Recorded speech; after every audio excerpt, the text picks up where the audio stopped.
Hello everyone and a very warm welcome to you all on this amazing platform। आप सभी का तहे दिल से स्वागत करती हूँ।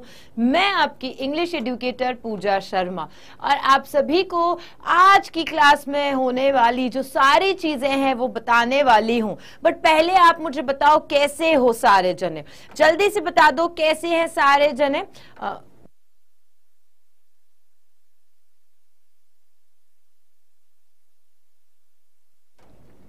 राधे राधे राधे राधे। चलिए चलिए, थैंक यू सो मच। तो फटाफट से आ चुके हैं। अच्छा, मुझे सारे बच्चे बताएंगे कि बहुत ही बढ़िया हो, जानदार, शानदार, क्या बात है। तो देखो बेटा, आपको थंबनेल पर पता क्या चल रहा है? थंबनेल पर दिख रहा है कि बिहाइव का वन शॉट है, यानी कि बिहाइव का वन शॉट का मतलब क्या? पूरी बुक जो है वो आपकी, जो ये क्या है, सबसे पहली बुक, जिसे आप चाहे प्रोज कहो, जिसे चाहे आप बुक 1 कहो, जिसे आप कोई भी नाम दो, उस पूरी बुक को आज हम कंप्लीट करने वाले हैं। मान सकते हो कि क्या आप और मैं मिलके ये कंप्लीट कर लेंगे? क्या लगता है कर लेंगे? इतने सारे चैप्टर्स है, कितने सारे चैप्टर्स है? तो ये लो दिखा देती हूं मैं तुम्हें कितने सारे चैप्टर्स है। ये वर्क नहीं कर रहा, पोपट कर दिया इसने, छोड़। देखो कितने चैप्टर्स है, 9 चैप्टर्स आए हैं। कितने चैप्टर्स है बच्चों? 9 चैप्टर्स है ना। क्या हम पूरा कर लेंगे आज में? आप मेरा साथ दोगे क्योंकि स्टार्ट से लेके एंड तक सारे चैप्टर्स करवाऊंगी। अब क्या हुआ, ये लाने के पीछे सबसे बड़ा मेन एम क्या है कि बच्चों के स्कूल में चल रहे हैं एग्जाम्स, तो भाई एग्जाम्स है तो लाना जरूरी है। दूसरा, काफी सारे बच्चे बहुत बार बोलते हैं कि मैम ना, जैसे कहते हैं कि मैम ना ये बिस्मिल्लाह खान वाला जो चैप्टर हुआ था तब मैं क्या है बीमार हो गया था, मैं स्कूल नहीं गया। फिर अ ट्रूली ब्यूटीफुल माइंड जो है वो स्कूल में ही नहीं पढ़ाया गया है हमको मैडम, मुझे तो समझना है, एग्जाम में आएगा तो फिर क्या करेंगे। या फिर माय चाइल्डहुड वाला जो चैप्टर है मैडम, उस वक्त घर में ना शादी थी तो दीदी की शादी में बिजी था, मैं स्कूल नहीं गया और मेरा ये पार्ट छूट गया मैम। तो ये पार्ट छूट गया, ये लेसन छूट गया है, तो भी क्या हुआ, अगर Pooja ma'am is here then there is no fear. यार कोई डरने की जरूरत नहीं है, हम आज ये सारे चैप्टर्स करेंगे। आज का टारगेट है हमारा आपके सामने है और ये टारगेट के साथ में फटाफट से शुरुआत करते हैं। आपको क्या करना है, सबसे पहले देखो यार बच्चों, तुमने लाइक नहीं किया, कहने से करते हो क्या? देखो फटाफट से, कितने सारे बच्चे उतने सारे लाइक्स हो जाने चाहिए, जल्दी से कर दो सारे जने फटाफट से। 10 मिनट्स रुको, आती हूं ना दिव्या, ना हम ना रुक सकते आज तो हमारी गाड़ी ना एकदम स्टार्ट होकर के सीधा अपनी मंजिल पे ही रुकेगी। ठीक है, फटाफट से सारे जने नोटबुक पेन लेकर के बैठ जाओ। ओके, नोटबुक पेन लेकर के बैठ जाओ और ये जो मैं बता रही हूं उसको आप कमेंट सेक्शन में लिखो, क्योंकि आपका क्वेश्चन तो जरूर से आता है, ये वाला क्वेश्चन जरूर से पूछा जाता है। क्वेश्चन क्या होता है? ऑथर के नाम से रिलेटेड, कि चैप्टर दे दिया और पूछा जाता है कि ऑथर का नाम क्या है ना।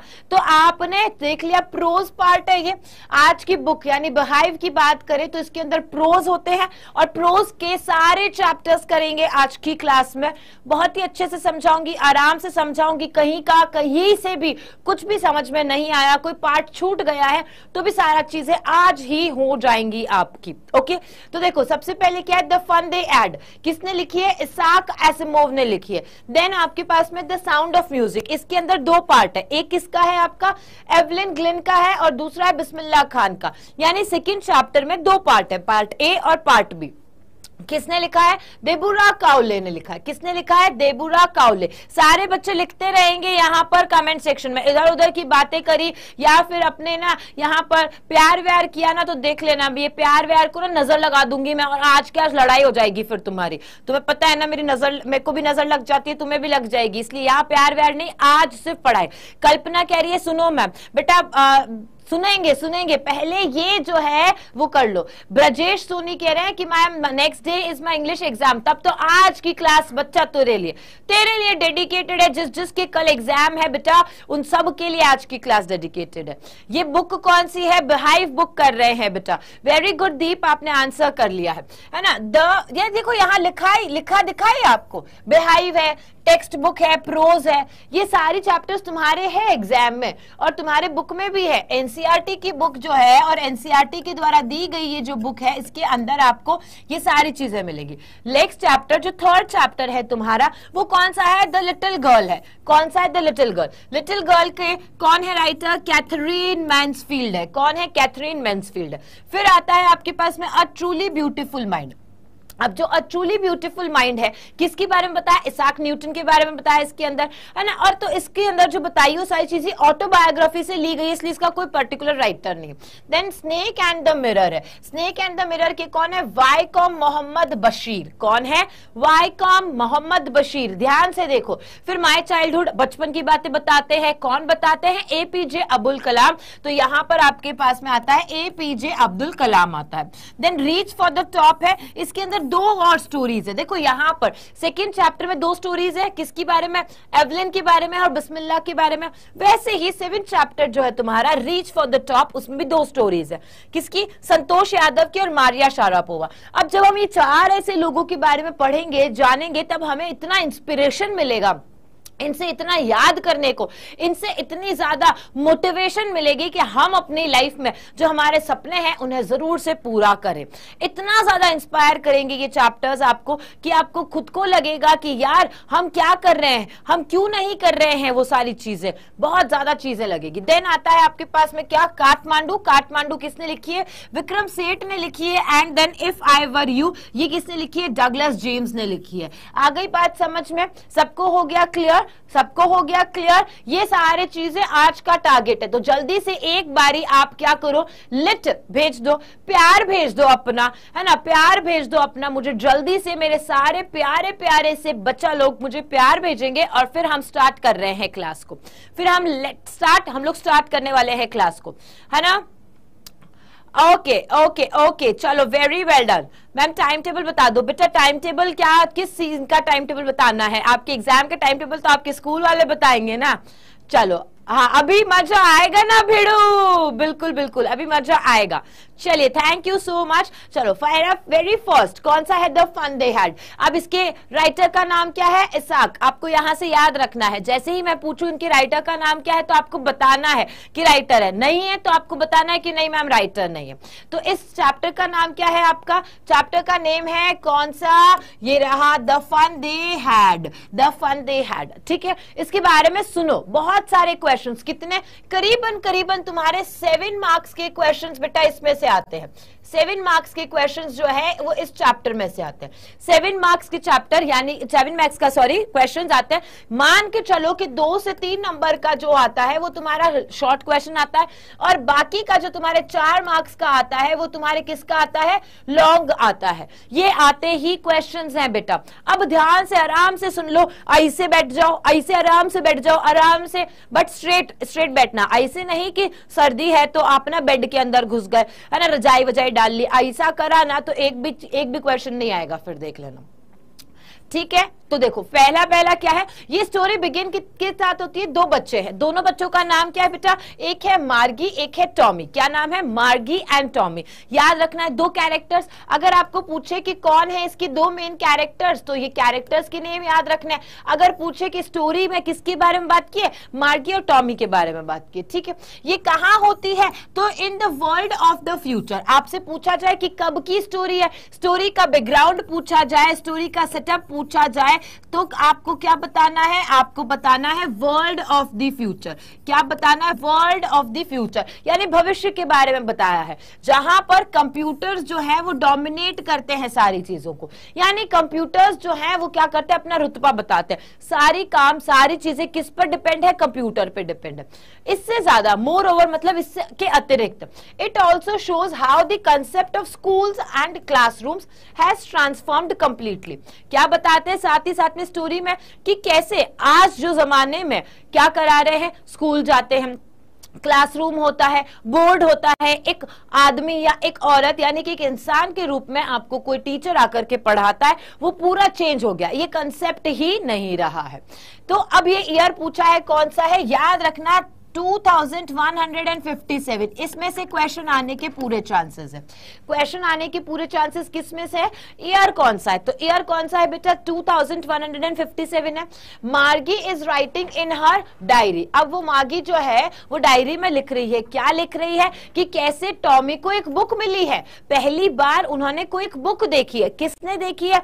सबसे पहले टॉमी ने देखी, और टॉमी ने बताया किसको? टॉमी ने बताया मार्गी को। टॉमी ने बताया मार्गी को कि देखो मैंने एक बुक देखी है। ये जो बुक है ना, ये टॉमी के ग्रैंडफादर की है। यानी कि जो टॉमी को बुक दिखी, वो टॉमी की बुक जो है वो किसकी है? उसके ग्रैंडफादर की है। सेकंड क्वेश्चन आता है आपके लिए इंपॉर्टेंट। जब वो छोटे बच्चे थे, यानी जो दादाजी हैं टॉमी के, वो जब छोटे बच्चे थे उनके पास में किताब थी। Margie learns about how they used to print all the stories on paper back then. Back then मतलब उस वक्त, उस समय यानी पुराने जमाने में, पुराने टाइम पीरियड में क्या होता था? सारी चीजें किस पे छपती थी? पेजेस पे छपती थी, पेपर्स पे छपती थी। ये लिखा हुआ है। साथ ही साथ में आगे क्या होता है? They read the book themselves and find the feeling of turning pages over rather funny. अब वो अपने हिसाब से खुद भी बुक को हाथ लगा करके देखते हैं, क्योंकि पहली बार उन्होंने किताब देखी। जब पहली बार किताब देखी तो उनके लिए बहुत अनयूजुअल था, अजीब था। जैसे पहली बार जब तुमने ऑनलाइन पढ़ाई करी होगी तो तुम्हारे को कितना अजीब सा लगा होगा, है ना? तो वैसे ही इनके लिए पहली बार किताब हाथ में लेना बहुत ज्यादा अलग फीलिंग थी। और ये कहते हैं कि जो पन्ने पलटते हैं ना, छड़ छड़ छड़ छड़ की आवाज आती, तो इनके लिए बहुत ही फनी था वो सारी चीजें। फनी क्यों था? क्योंकि they were not in the habit of reading still words. क्यों फनी था? क्योंकि उन देखो, जब भी आपकी कोई किताब होती है ना, बुक होती है, किताब होती है, वो जो बुक है, किताब है, उस पे शब्द जो होते हैं वो छपे हुए होते हैं, वो चलते नहीं रहते हैं। लेकिन अभी मैं कमेंट सेक्शन देखूं तो मेरे शब्द जो मुझे यहाँ पर दिखाई दे रहे, जो वर्ड्स है, वो क्या हो रहे हैं? वो ऊपर की तरफ, मूविंग फॉरवर्ड, ऊपर की तरफ जाते जा रहे हैं, अपने आप से जा रहे हैं। तो ये उनके लिए नया था कि अरे शब्द जो है वो क्या है? छपा हुआ है, मूव नहीं कर रहा है। ठीक है। Then we learn that in the future there are no books. अब हमें क्या सीखने को मिला इस चैप्टर से? हमें ये पता चलता है कि फ्यूचर में, भविष्य में कोई बुक्स नहीं है। सिर्फ और सिर्फ क्या है? टेली बुक्स है। टेली बुक्स मतलब किताबें जो कि कंप्यूटर के फॉर्म में या फिर रोबोट्स के फॉर्म में मिलती है या आपके स्क्रीन पे होती है, वही बुक्स है, टेली बुक्स है। ठीक है।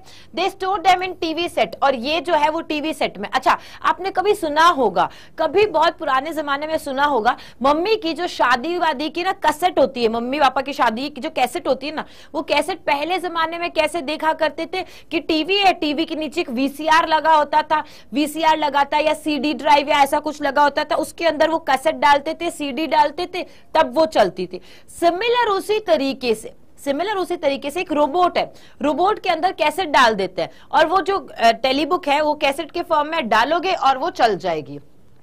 ठीक है। अब it takes an interesting turn. अब क्या होता है? एकदम नया सा टर्न आता है, इंटरेस्टिंग टर्न आता है, जब वो डिस्कस करते हैं कि अरे वाह, उनकी स्कूल्स भी होती है, स्कूल्स होती है, कैसी स्कूल्स होती है। तो मार्गी को पता चलता है कि स्कूल्स जो है बहुत ज्यादा डिफरेंट होती है। उस पुराने जमाने में डिफरेंट स्कूल्स होती थी। दे हैड एक्चुअल पर्सन, वहां पर रियल में इंसान होते हैं उनके स्कूल में। इनके लिए स्कूल कुछ नहीं होता है, इनके लिए एक रूम होता है, स्टडी रूम होता है। 2157 की बात कर रही हूँ। कब की बात कर रही हूं मैं बेटा? 2157 की बात कर रही हूं। इस टाइम में जब मार्गी और टॉमी जो स्टूडेंट्स हैं, वो बच्चे जो हैं, वो क्या करते हैं? एक रूम में जाते हैं, वहां पर एक रोबोट है, उसके अंदर कैसेट डालते हैं, उसके अंदर स्क्रीन चलती रहती है और उनकी पढ़ाई होती है। लेकिन पुराने जमाने में स्कूल होती थी। ये सुनकर के उनके बहुत ज्यादा होश उड़ गए। ठीक है। उनको पता चला अच्छा एक्चुअल में इंसान पढ़ाते थे, and they were called as teachers. ये उनके लिए बहुत ज्यादा सरप्राइजिंग था, क्योंकि उनको अब कौन पढ़ाते हैं? टीचर्स नहीं पढ़ाते, उनको सिर्फ और सिर्फ रोबोट्स पढ़ाते हैं। साथ ही साथ में she does not like school because of a lot of reason. अच्छा, उसको स्कूल पसंद नहीं होती है। क्यों? उसको बहुत सारे रीजंस है, उसको अपनी स्कूल पसंद नहीं है, उसके बहुत सारे रीजंस है। School she studies in does not have any classmates, क्योंकि वो जो स्कूल में पढ़ती है उसके कोई क्लासमेट्स ही नहीं है, उसके सहभागी नहीं है, सहपाठी नहीं है, क्योंकि उसकी स्कूल में वो है अकेली और एक रोबोट है, और कोई है ही नहीं स्कूल में। तो इससे उसको अपनी जो स्कूल है, जो फ्यूचर की स्कूल है, वो पसंद नहीं आती है। In fact it doesn't even have recess. अच्छा, इस टाइम पीरियड के बीच में जो हमारा सबसे फेवरेट टाइम क्या होता है? क्या लाया है लंच में, क्या खाएंगे, टिफिन में मम्मी ने क्या दिया है, अरे आज तो मैं पराठे लाया हूं, आज तो मैं मैगी लाया हूं। जो हम एक्साइटमेंट होता है ना, हमें रिसेस होगी, मैडम मजे आ जाते हैं, वो साउंड जो है वो मजेदार होती है। लेकिन ए, क्योंकि इनको रोबोट पढ़ाता है, घर में ही पढ़ते हैं, कहीं बाहर जाते नहीं है, तो इसको लगता है कि यार हमको तो रिसेस भी नहीं मिलती है, कोई प्लेग्राउंड भी नहीं है, तो ये सारी चीजें उनको जो है वो बहुत ही ज्यादा दुखी करती है, अपसेट करती है। मार्गी और जो टॉमी है, मार्गी और टॉमी वो किस में पढ़ते हैं? वर्चुअल क्लासरूम में। वर्चुअल क्लासरूम जैसे अभी हम लोग जो है ये वर्चुअल क्लासरूम है कि तुम अपने घर में हो और फोन पर पढ़ाई कर रहे हो, तो this is called as virtual. Okay, Then they have robots as teachers, और ये पहले ही बात बता दी थी कि उनके टीचर्स जो है वो किस फॉर्म में है? रोबोट्स के फॉर्म में। मोस्ट इंपॉर्टेंटली उसकी जो स्कूल है वो next to her bedroom only. मैंने क्या बताया था? घर के अंदर ही स्कूल है, तो बेडरूम के जस्ट पास में उसकी स्कूल है। एक रूम है जिसके अंदर बहुत सारे इलेक्ट्रॉनिक आइटम्स रखे हुए हैं, उसमें रोबोट्स भी है, उसमें बहुत सारे गैजेट्स भी है, और वही रोबोट्स, वही गैजेट्स और वही इलेक्ट्रॉनिक रूम में जा करके वो पढ़ाई करती है। कंप्यूटर सॉफ्टवेयर जो है वो उन्हें सारी चीजें पढ़ा देता है। When Margie attends her school after learning about the earlier ones, अब जब पुराने जमाने के स्कूल के बारे में वो सुनती है कि अरे पुराने जमाने में स्कूल होती थी, वहां पर एक्चुअल में टीचर्स होते हैं, इंसान होते हैं, वो बहुत सारे आपके फ्रेंड्स होते हैं, आप रिसेस में खेलते हो, प्लेग्राउंड में जाते हो, ये सारी जो चीजें वो सोचती रहती है। देन वो वंडर करती है, then she start studying, she can not help but think about the earlier days. वो पुराने टाइम को सोचते सोचते ही बस इस चीज पे खो जाती है। ठीक है ना। मार्गी क्या सोचती है कि the fun her grandparents would indulge in, कि कितना मजा आता होगा हमारे दादा दादी को, मेरे जो ग्रैंड पेरेंट्स हैं उनको कितना ज्यादा मजा आता होगा उस वक्त। और वो इमेजिन करती है कि किड्स जो है वो अलग अलग आस पड़ोस के सारे बच्चे इकट्ठे हो जाते हैं और वो एक साथ में जाते हैं, खुशी मनाते हैं और स्कूल में एंजॉय करते हैं, स्कूल में मजे लेते हैं। Fact that they were taught the same thing, और उसको बहुत अच्छा लगता है, अच्छा सारे बच्चों को एक ही चीज पढ़ाई जाती है, एक ही टीचर सारे बच्चों को पढ़ाता है। ये क्योंकि everyone would help each other, इससे उसे मजा क्या आ रहा है? इससे मजा ये आ रहा है कि भाई किसी को समझ में नहीं आएगा तो तुम उसकी मदद कर दोगे, किसी ने होमवर्क नहीं किया है तो तुम किसी का होमवर्क कॉपी कर लोगे, यही तो होता है। तो उसको ये चीजें मजेदार लगती है। फिर एंड में क्या होता है? शी इज लेफ्ट वंडरिंग, वो सोचती ही रह जाती है कि कितना मजा आया होगा, है ना, कितना मजा आता होगा उस समय में जब मेरे ग्रैंड पेरेंट्स जो है वो स्कूल जाया करते थे, और हमारी आज की जो स्कूल है वो तो बिल्कुल भी अच्छी नहीं है, बिल्कुल भी हैपनिंग नहीं है। ठीक है, फर्स्ट चैप्टर यहाँ पे होता है कंप्लीट। कोई क्वेश्चन है बेटा आपके फर्स्ट चैप्टर से रिलेटेड? देखो हमने अराउंड 18 मिनट में एक चैप्टर कर लिया है गाइज, कितनी अच्छी बात है ना, हमने कितना क्विकली अपना एक चैप्टर कंप्लीट कर लिया। इसी तरीके से सारे चैप्टर्स कंप्लीट करेंगे। कोई क्वेश्चन है? मैं प्लीज क्वेश्चन आंसर्स भी बताना बेटा, नेक्स्ट क्लास में इंपॉर्टेंट क्वेश्चन आंसर्स करवा दूंगी मैं आपको, नेक्स्ट क्लास में पक्के से इंपॉर्टेंट क्वेश्चन आंसर्स करवा दूंगी। ठीक है, नो क्वेश्चंस एट ऑल। चलिए स्टार्ट करते हैं नेक्स्ट चैप्टर। हमारा जो नेक्स्ट चैप्टर है सेकेंड चैप्टर है, और सेकेंड चैप्टर का ये क्या है? फर्स्ट पार्ट है। देखो सेकेंड चैप्टर है हमारा ये, और सेकेंड चैप्टर का ये फर्स्ट पार्ट है, द साउंड ऑफ म्यूजिक। यानी इसके अंदर हम किसकी बात करेंगे? म्यूजिक की ही बात करेंगे, पूरी म्यूजिक की बात होगी। पहला जो एक चैप्टर पार्ट है इसका, ये जो पार्ट 1 है हमारा, वो पार्ट 1 में हम किसके बारे में जानेंगे? हम जानेंगे एवलिन ग्लेनी के बारे में। किसके बारे में? एवलिन ग्लेनिन के बारे में जानेंगे। अब देखो कौन है वो। तो एवलिन की बात करते हैं अगर हम, तो एवलिन ग्लेनी शी वॉज 8, वो सिर्फ 8 साल की थी जब पहली बार उनको दिक्कत हुई थी। क्या? कान से सुनाई देने की डिसेबिलिटी के बारे में पता चला था कि अरे वो कुछ सुन नहीं रही है। क्या हुआ था मैं पूरा बताती हूँ। 8 साल की थी जब उनकी मम्मा जो है ना उनको आवाज लगा रही थी बार बार। किसको? एवलिन को आवाज लगा रही थी, लेकिन एवलिन को जवाब नहीं दे पा रही थी। वो कुछ जवाब नहीं दिया, क्यों? क्योंकि उसे सुनाई नहीं दिया। तब उनकी मम्मा ने पहली बार नोटिस किया कि अरे एवलिन जो है उसको शायद सुनने में कुछ तो दिक्कत है। एज कौन सी? 11। जब वो 11 साल की हुई थी तो क्या हुआ? डॉक्टर के पास लेके गए, और जब डॉक्टर के पास में लेके गए तब डॉक्टर ने बोल दिया था कि हाँ भाई इसको तो दिक्कत है। स्कूल में भी कुछ ऐसा प्रॉब्लम हुआ था कि उसको आवाज लगाए जा रहे, वो उसका रिस्पॉन्ड नहीं कर रही थी, वो उसका आंसर नहीं दे रही थी। तो उसे डॉक्टर के पास लेके गए और डॉक्टर ने बोल दिया कि भाई उसे क्या है? डिसेबिलिटी है, डिसेबिलिटी है सुनने की।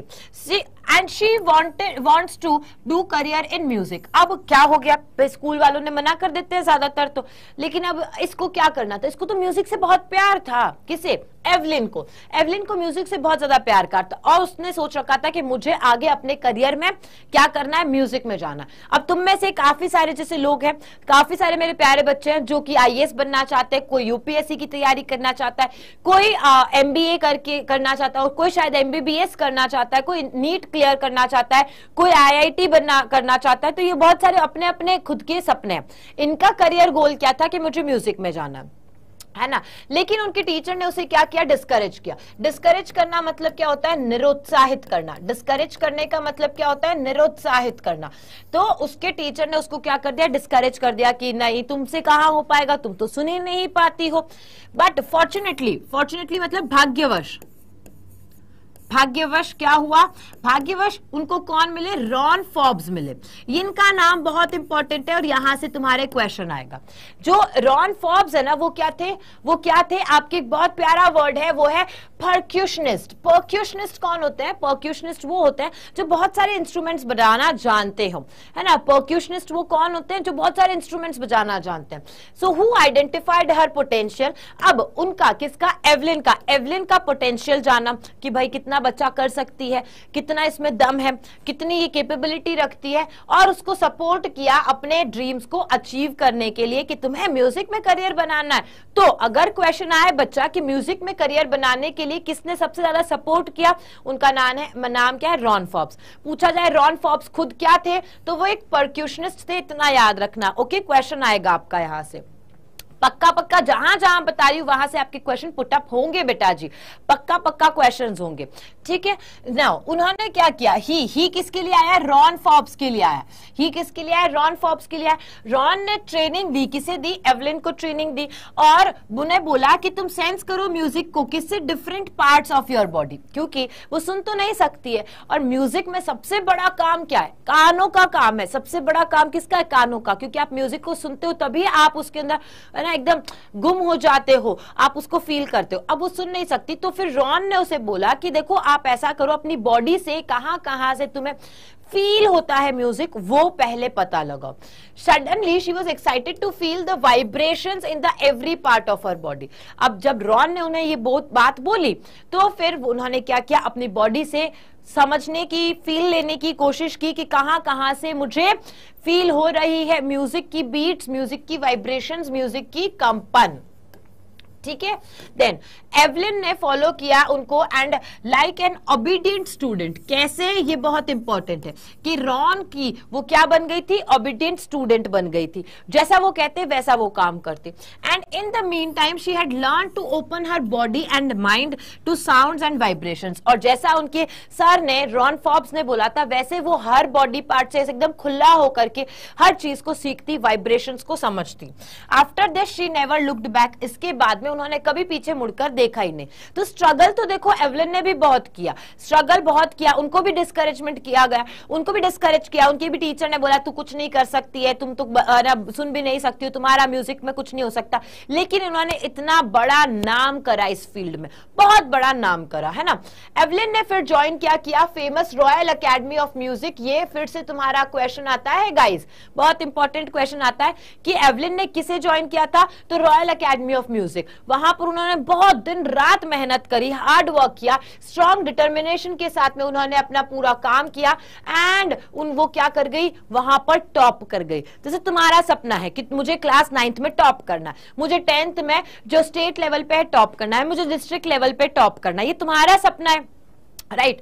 वैसे ही इनका सपना था कि भाई मुझे एक जगह एडमिशन मिल जाए, उनको मिल गया, रॉयल अकेडमी ऑफ म्यूजिक में एडमिशन मिल गया। फिर वहां पे उन्होंने टॉप करके दिखाया कि मैं कितनी हार्ड वर्किंग हूं और कितना स्ट्रांग डिटर्मिनेशन है, दृढ़ निश्चय कितना है मुझे अपने सपने पूरा करने का। तुम्हारा कितना है, तुम्हारा दृढ़ निश्चय कितना है, बताओ मुझे जल्दी से, जल्दी बताओ। फिर 1991 की बात आती है ना, she backed the royal Philharmonic societies prestigious soloist of the year award. यहां से पूरा तुम्हारा क्वेश्चन बनता है, ये पूरा पॉइंट देखो मैं सारे पॉइंटर्स में लाई। क्यों पॉइंटर्स में लाई? क्योंकि तुम्हें यहां से क्वेश्चन मिलेगा। 1991 में क्या रॉयल फिलहार्मोनिक सोसाइटी के द्वारा दिया गया एक प्रेस्टिजियस अवार्ड है, वो अवार्ड का नाम क्या है? Soloist of the year award. ये किसे दिया गया? एवलिन को दिया गया। किसे दिया गया गाइस? एवलिन को दिया गया था। She toured around the world for her concerts with very hectic schedule. अब जब आप ना पॉपुलर हो जाते हो, जैसे अभी दिलजीत दोसांझ है ना, दिलजीत दोसांझ है, वो कितने पॉपुलर हो गए, कभी कहां शो कर रहे हैं, कभी मुंबई में, कभी दिल्ली में, कभी बैंगलोर में, कहां कहां शो कर रहे हैं, है ना। वैसे अभी और कौन कौन है जो बहुत फेमस हो गए? एपी ढिल्लो है, करण औजला है ना, करण औजला है, वो भी कितने सारे शो कर रहे हैं। अब वो इंडिया में ही कर रहे हैं, है ना, लेकिन इनको तो पूरे वर्ल्ड से बुलाया जाता था। इतना हेक्टिक शेड्यूल हो गया कि कभी किसी वर्ल्ड के किस कोने में, कभी किसी वर्ल्ड के किसी कोने में है, इतनी जगह जाकर के इनको अपनी परफॉर्मेंसेस देनी होती थी। And became a kind of workaholic, और वो क्या बन गई? वर्कोहलिक। जैसे मैं भी हूं, मैं वर्कोहलिक हूं, मुझे काम चाहिए, तो मुझे काम दोगे ना तो मैं खुश रहूंगी, काम नहीं होगा ना तो मतलब ऐसा लगेगा यार जिंदगी में कुछ है नहीं करने को, ऐसा। Apart from this she gives free concerts into prison and hospitals. अच्छा, इसके अलावा पूरे वर्ल्ड में वर्ल्ड टूर करने के साथ साथ में, अपनी परफॉर्मेंस देने के साथ साथ में वो ना फ्री में कॉन्सर्ट्स करती थी। फ्री में कॉन्सर्ट्स कहां पर? जैसे कि प्रिजन। प्रिजन मतलब क्या हो गया? जेल। जेल में रहने वाले जो लोग हैं, जेल में जो रहते हैं ना लोग, वो जेल के जो कैदी है, उन जेल में रहने वाले लोगों को और हॉस्पिटल्स में रहने वाले लोगों को, अब क्योंकि उनको तो पैसा नहीं है ना उनके पास में, और उनके ऊपर क्यों ही कोई खर्च करेगा पैसा, तो कोई उसे बुलाएगा नहीं, बट इन्होंने काइंडनेस दिखाते हुए उनके वहां पर जाकर के परफॉर्मेंस देती। एवलिन ना बहुत ज्यादा क्या बन गई थी? सुपरस्टार, मतलब बहुत ज्यादा फेमस हो गई थी एंड इंस्पिरेशन बन गई सबके लिए। सबके लिए ऐसा नहीं है कि क्योंकि वो नहीं सुन सकती थी, उन डिसेबल्ड लोगों के लिए इंस्पिरेशन बन गई कि देखो मैं नहीं सुन सकती थी तो मेरे अंदर एक कमी थी, तो तुम जो जिन लोगों में कमी है बस उसी के लिए इंस्पिरेशन है। नहीं, सबके लिए इंस्पिरेशन बनी, सबके लिए वो क्या बनी? प्रेरणा का एक स्रोत बनी। सबको ही प्रेरणा दिया उन्होंने, जो डिसेबल्ड है वो भी और जो एबल है, जिनके पास में सारे बॉडी ऑर्गन्स काम कर रहे हैं ना, उनको भी प्रेरणा दी कि देखो मैं जो सुन नहीं सकती हूं मैं उतना कर सकती हूं, तुम्हारे पास में तो सब कुछ अच्छा है, सब कुछ बढ़िया है, तुम तो कितना कुछ कर सकते हो।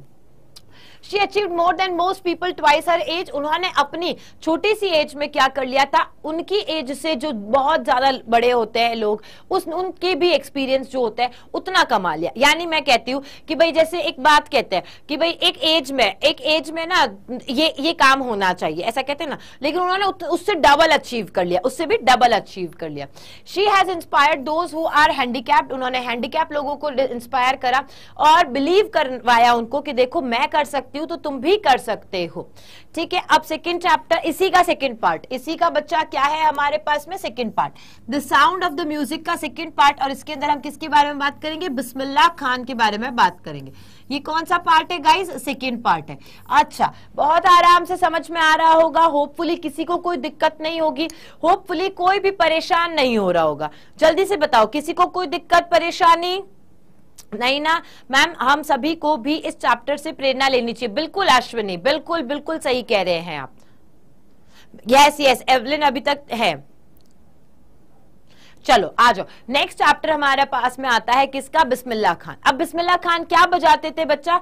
तो वो शहनाई बजाते थे। अब शहनाई के बारे में पहले बात करी गई है, किसके बारे में? शहनाई। शहनाई ने रिप्लेस किसे किया था? पुंगी। तो पुंगी सुना होगा, पुंगी देखी भी होगी। तो पुंगी थी पहले और पुंगी के बाद में क्या आया? चेंजेस होते होते शहनाई।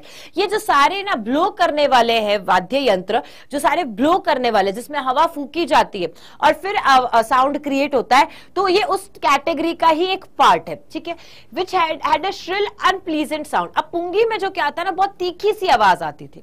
पुंगी जो है वो कानों को ज्यादा अच्छी नहीं लगती है। अच्छा, बट आपने शहनाई सुनी होगी तो है ना, शहनाई वादकों को बुलाया जाता है, जैसे शादियां वादियां होती है या कोई बड़ा सा फंक्शन होता है ना, तो शहनाई वादकों को बुलाया जाता है, वो बैठते हैं और वो आपके स्वागत करते हैं शहनाई बजा करके। अब पुंगी जो है टोनल क्वालिटी वो क्या है? इंप्रूव्ड बाय अ नाई। पुंगी को क्या किया था? पुंगी के अंदर कुछ चेंजेस लाए थे। पुंगी जो थी ना उसके अंदर चेंजेस लाए, किसने लाए? नाई। क्योंकि इसका नाम शहनाई क्यों पड़ा इसके बारे में बताते हैं। तो उसके अंदर चेंजेस किसने किए? नाई। नाई कौन होते हैं? जो बाल बाल काटते हैं, उसको इंग्लिश में क्या कहते हैं? बार्बर। और अब वो किसके थे? शाह। शाह कौन है? एम्परर औरंगजेब। जो औरंगजेब के नाई थे, औरंगजेब के दरबार के जो नाई थे, उस नाई के कारण उन्होंने क्या किया था, उस पुंगी के अंदर कुछ चेंजेस लाए, इसलिए उनका नाम क्या पड़ गया, पुंगी की जगह नेक्स्ट जो बना वो क्या हो गया, शहनाई हो गया। सो इसलिए उसका नाम पड़ गया शहनाई। उस्ताद बिस्मिल्लाह खान जो है वो शहनाई के क्या थे, माइस्ट्रो थे। यहां पर आपका बहुत इंपॉर्टेंट क्वेश्चन आता है। बिस्मिल्लाह खान जो है उन्होंने म्यूजिक को ना अपनी जिंदगी में बहुत ही अर्ली स्टेज में ही अपनी जिंदगी का पार्ट बना लिया था। जैसे किसी बच्चे का सपना है अभी से कि मुझे एमबीबीएस क्लियर करना है, मुझे डॉक्टरी करनी है, मुझे इंजीनियरिंग करना, अब वो 9th से 6th 7th से बचपन से ही ना उसी सपने को पूरा करने में लग जाता है।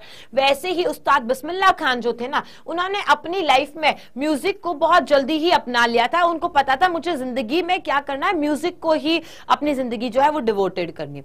जब वो 3 साल के थे ना, in the company of his maternal uncle, तभी से उन्होंने अपनी जिंदगी में शहनाई को या हम कह सकते हैं म्यूजिक को अपना लिया था।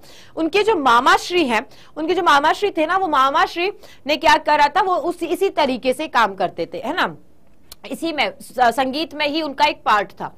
ही यूज्ड टू सिंग, क्या बजाते थे वो, चाइता। कहां पर, बिहारी जी का टेम्पल था, और प्रैक्टिस करते थे शहनाई कहां पर, विष्णु टेम्पल एंड मंगला मैया टेम्पल ऑफ वाराणसी। ये यहां से क्वेश्चन बहुत इंपॉर्टेंट आता है, आपका बहुत इंपॉर्टेंट क्वेश्चन आता है कि वो कहां कहां पर शहनाई बजाते थे। तो अगर पूछा जाए शहनाई कहां कहां बजाते थे, तो विष्णु टेम्पल और मंगला मैया टेम्पल कहां पर है, ये दोनों है वाराणसी में। ठीक है, ये इतना आता है। हालांकि एक्स्ट्रा याद रखना कि वो क्या करते थे, चाइता गाते थे, और वो कहां गाते थे, चाइता कहां पर, बिहारी जी के टेम्पल पर। ठीक है, नेक्स्ट आता है, his life is a source of simplicity and communal harmony. वो ना बहुत ही सादगीपूर्ण जीवन जीते थे। उनको ये फेम, उनको मतलब पैसा, ये जो सारी मोह माया, ये सारी चीजें नहीं पसंद थी, मतलब उनको वो अट्रैक्ट ही नहीं हुए थे उससे।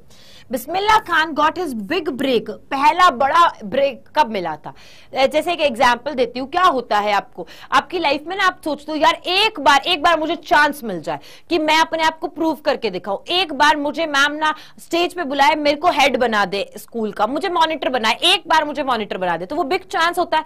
वैसे बिस्मिल्लाह खान की जिंदगी में, उनके जिंदगी में बिग चांस कब था, जब ना किसकी ओपनिंग थी, ऑल इंडिया रेडियो। आप लोग सभी अगर रेडियो सुनते हैं तो उस रेडियो पर ना 102 करके ऐसा इसकी फ्रीक्वेंसी होती है, फिर 102 पॉइंट करके आपको ना एक ऐसा सुनाई देता है, ऑल इंडिया रेडियो, IAIR। ठीक है, तो ऑल इंडिया रेडियो कहां में, लखनऊ में, कब, 1938 में। और वो क्या बजाई थी वहां पर, उन्होंने शहनाई बजाई थी। क्या बजाई थी बेटा, शहनाई बजाती। ही ऑल्सो प्लेड शहनाई, कब और बजाई उन्होंने, 15 अगस्त 1947 को।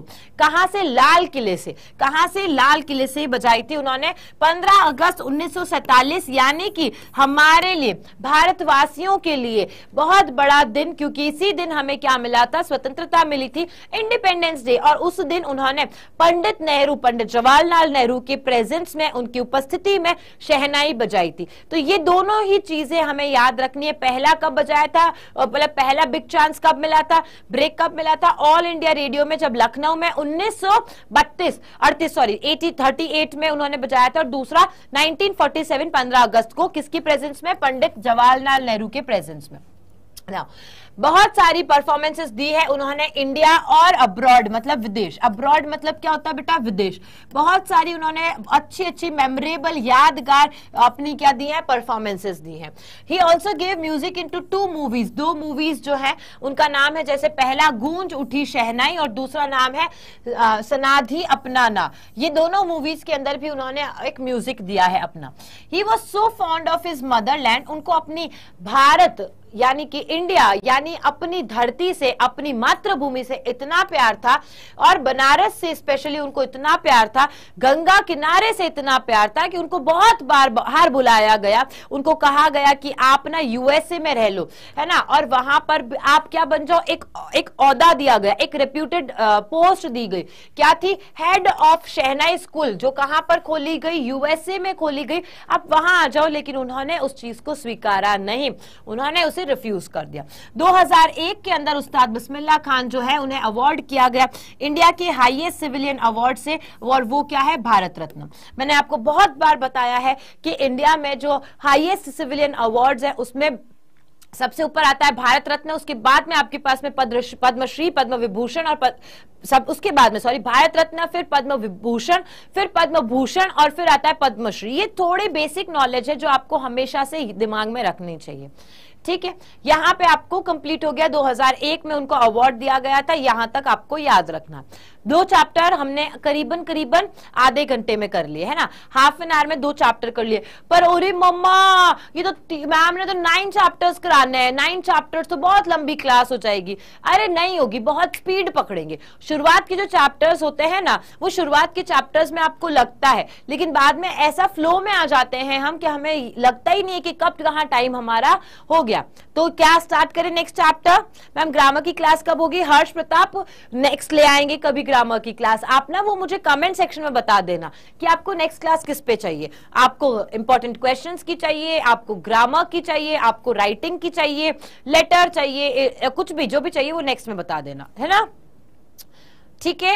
एमसीक्यूज भी करवा देंगे, आप बोलोगे जो करा देंगे। यार बच्चा आप कहो और मैं ना कराऊं, ऐसा कभी हुआ है क्या? नहीं ना, तो टेंशन मत लो, आप कमेंट सेक्शन में बताना जब क्लास कंप्लीट हो जाए उसके बाद में, ठीक है। चलो अब आता है हमारे पास में कौन सा chapter? 3rd chapter, the little girl. और ये चैप्टर बहुत ही आसान चैप्टर है। आई डोंट थिंक सो कि किसी को ये चैप्टर समझ में ना आया हो। बहुत ही प्यारा चैप्टर है, बहुत ही आसान सा चैप्टर है। और ये एक चैप्टर है जो कि फादर और डॉटर के बॉन्ड को बताता है कि जो हमारे भारतीय परिवारों में देखा गया है कि पापा जो है वो हमें प्यार दर्शाते नहीं है, लेकिन प्यार बहुत करते हैं। वैसे ही ये एक और कहानी है जिसमें बताया गया कि फादर जो है वो क्लियरली बताते नहीं है कि वो कितना प्यार करते हैं, हमेशा ऐसे रूड से रहते हैं, लेकिन प्यार बहुत ज्यादा करते हैं। ओके, चलो फटाफट से करेंगे इसमें, क्योंकि इसमें कोई पॉइंटर्स इतने हैं नहीं, बहुत ही प्यारी सी कहानी, तो स्टोरी की तरह समझेंगे इसको। एकदम ऐसे प्रेशर में नहीं करना है कि oh my God little girl वाला चैप्टर। बहुत आसान, बहुत ही प्यारा चैप्टर है, ठीक है, फटाफट से करते हैं। तो एक छोटा जो है लिटिल गर्ल, ये लिटिल गर्ल चैप्टर किसने लिखा है? कैथरीन ने। मैंने आपको बताया ही था, कैथरीन मैन्सफील्ड ने लिखा है। और इसके अंदर एक स्टोरी बताइए किसकी? एक लड़की की। उस लड़की का नाम क्या है? केजिया है, जो अपने पेरेंट्स के साथ में रहती है और पेरेंट्स के साथ साथ में उनके कौन है? ग्रैंड मदर है। और ये जो केजिया है वो अपनी ग्रैंड मदर से ज्यादा अटैच्ड है। उनके मम्मा और पापा ज्यादातर कहीं ना कहीं काम में बिजी रहते हैं, है ना, और ये ज्यादा अटैच्ड है अपनी ग्रैंड मदर से। केजिया को बहुत ज्यादा डर है किसके? अपने पापा का। तो वो जितना हो सकता है पॉसिबली ये ट्राई करती कि मैं पापा से दूर रहूं। पापा अगर घर आए हैं तो वो कहीं और कमरे में चली जाएगी। जैसे हम लोग भी, पापा के स्कूटर चालू होने की आवाज हो जाती है तो ऐसे कितना खुले से आ जाते हैं बाहर कि हाँ भाई अब तो अपन का राज है। और जब पापा ने वहीं पे उसी सेकंड स्कूटर बंद कर दिया और बोल रहे कि अरे मैं हेलमेट भूल गया, हम अंदर बिल्ली की तरह दुबक के अंदर जाकर के छुप जाते हैं। तो केजिया का भी ये सीन था कि पापा से बहुत ज्यादा डरती थी वो, ठीक है। She feels relieved when he leaves for work. जब उनके फादर काम के लिए निकल जाते हैं तो उनको बहुत ही आराम मिलता था कि अरे बढ़िया है बढ़िया। And shakes with fear whenever she is around him. और वो डर से कपकपाती थी, है ना। शेक्स विथ फियर मतलब डर से कपकपाना। So she shakes with fear, डर से कपकपाना। कब? जब उसके पापा उस आसपास में होते थे। केजिया को ऐसा लगता था that her father is rude and harsh. Kezia को ऐसा लगता था कि उसके फादर जो है ना वो बहुत ही रूड है, बहुत ही ज्यादा रूड है, बहुत ही हार्श है। So she tries her best to stay away from him. इसलिए वो क्या चाहती थी कि नहीं यार पापा डांट देंगे, पापा कुछ भी बोल देंगे, मेरे को हर्ट हो जाएगा, तो मैं को उनसे दूरी बनाए रखनी है।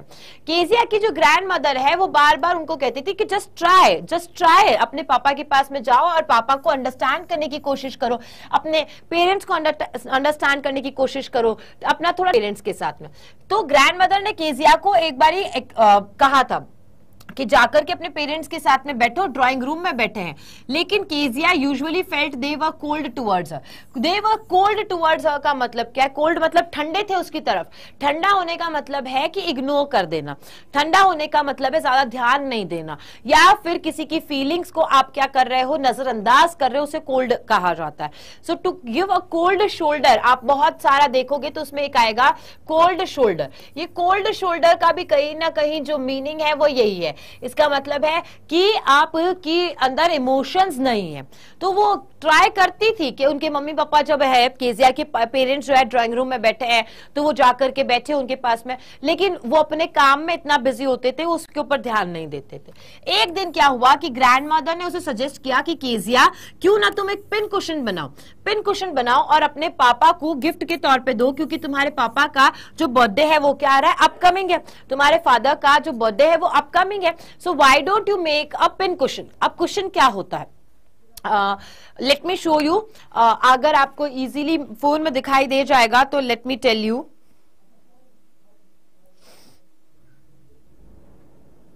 यहां पे भी दिख जाना चाहिए, but I will show you there.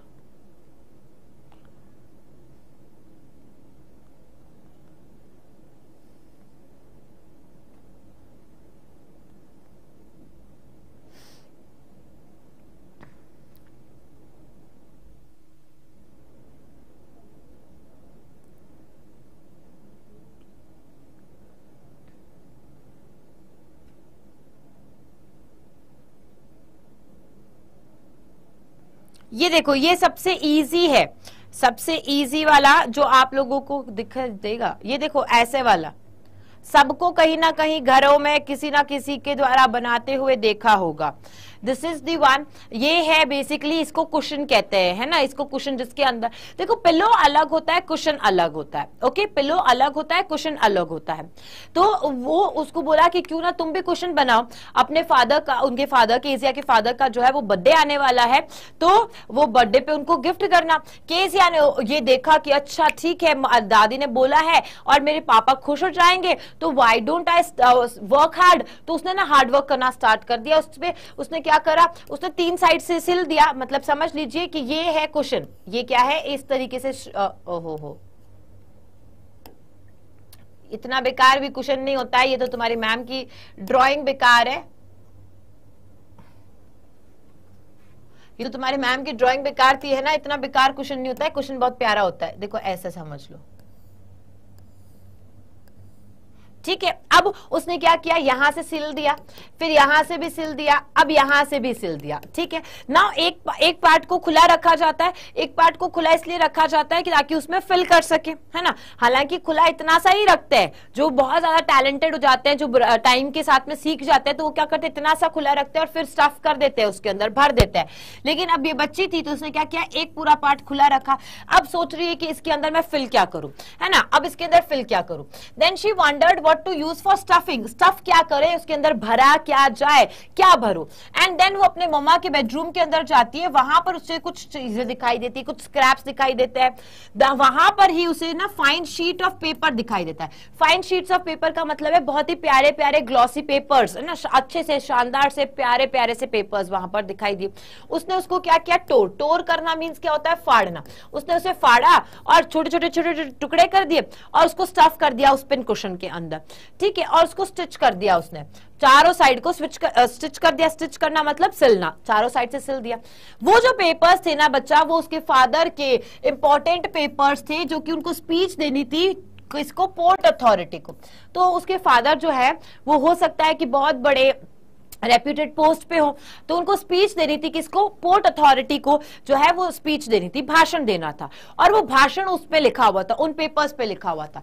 अब केजिया की मम्मा को जब ये पता चला कि उसने फाड़ा है, किसने, केजिया ने फाड़े हैं वो पेपर, तो उसे हाथों हाथ बुलाया गया और उसे डांटा फटकारा गया। उसके पापा उस पर बहुत ज्यादा गुस्सा हुए, बहुत ज्यादा गुस्सा हुए, और उसकी एक बात तक नहीं सुनी। उसने एक्सप्लेनेशन देने की कोशिश की कि भाई पापा मैं आपके लिए गिफ्ट बना रही थी और मैंने आपके लिए गिफ्ट बनाने के लिए ही उसको स्टफ किया, लेकिन एक बात नहीं सुनी। गुस्सा में थे, एंग्री थे, तो उन्होंने कुछ भी नहीं सुना।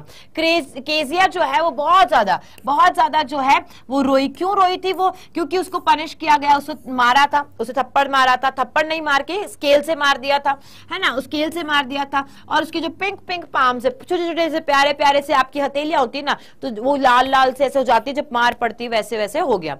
नाउ अब वो अंडरस्टैंड नहीं कर पा रही थी कि मुझे क्यों किस बात का मुझे पनिशमेंट मिला। मैंने तो सच भी बता दिया था, है ना, और मैंने अपनी मिस्टेक है उसे भी क्या कर लिया, स्वीकार लिया था, एडमिट कर लिया, स्वीकार लिया, एडमिट कर लिया, स्वीकारना। फिर मुझे क्यों पापा ने मारा, रूलर से यानी स्केल से मुझे क्यों मारा था। उसे बहुत दुख हुआ और साइलेंटली वो ना इस चीज को सोचती रही और सोचती रही कि मेरे पापा बिल्कुल अच्छे नहीं है, मेरे पापा मुझसे प्यार नहीं करते हैं, बिल्कुल अच्छे नहीं है। उसी इवनिंग में क्या हुआ कि उसे दिखते हैं कौन, मिस्टर मैकडॉनल्ड। मिस्टर मैकडॉनल्ड कौन होते हैं, उनके पास में पड़ोस में रहने वाले होते हैं। और मिस्टर मैकडॉनल्ड जो है वो अपने बच्चों के साथ में अच्छे से आराम से खेल रहे होते हैं, बहुत ही मजे में खेल रहे होते हैं। इस चीज को वो रियलाइज करती है कि नहीं, सारे फादर्स मेरे फादर के जैसे नहीं है, सारे पापा लोग मेरे पापा के जैसे नहीं है। देखो मिस्टर मैकडॉनल्ड को देखो, कुछ तो मिस्टर मैकडॉनल्ड के जैसे होते हैं, वो बहुत ही काइंड होते हैं, लविंग होते हैं। और दूसरों के फादर जो है वो मेरे फादर की तरह नहीं है, मेरे फादर तो क्या है, बहुत ही स्ट्रिक्ट है, बहुत ज्यादा हार्श है।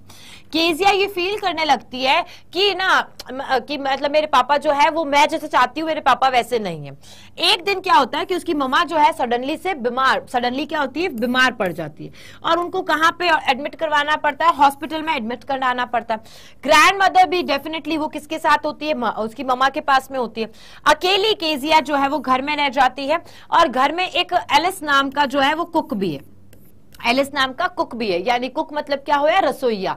तो खाना बनाने के लिए एलिस नाम का कुक है और केजिया अकेली है। अब बच्ची है तो दिन में तो वो खेल के स्कूल जाकर के इधर उधर अपना टाइम निकाल दिया, तो दिन में तो बिल्कुल सारी चीजें अच्छी थी, everything was fine during the day. लेकिन केजिया को नींद लेने में अब दिक्कत आई, क्योंकि रात को अकेली है बच्ची, ठीक है। अब वो डरावने सपने देख रही थी कि एक चोर आया, उस चोर के हाथ में क्या था, चाकू था और रोप, रस्सी थी उसके हाथ में, और approaching him with a haunting smile, उसको ऐसे डराते से उसके पास में आया, उसको डराया।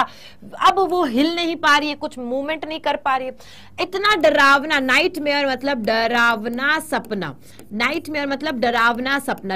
अब ऐसा नहीं कि I had a bad dream, है ना, डरावना सपना होगा तो नाइटमेयर कहा जाता है, ठीक है। अब वो अचानक से उस नाइटमेयर के कारण क्या हो गई, डर के उठी और उसने जब अपनी आंखें खोली तो क्या देखा, उसके फादर उसके पास में थे, उसके पापा उसके पास में थे और उसके पापा ने उसको बहुत ही प्यार से हग करके उसके मतलब अपने आलिंगन में उसको एम्ब्रेस करके ऐसे रखा हुआ था, है ना। Kezia father took her to his bedroom, Kezia के फादर ने क्या किया, उसको अपने बेडरूम में अपने साथ में लेके गए, उसको कंफर्टेबल फील कराया, है ना, जब तक कि उसे नींद ना आ जाए उसे बहुत ही अच्छे से कंफर्टेबल फील कराया, उसके पाँव को ऐसे ऐसे रब करा।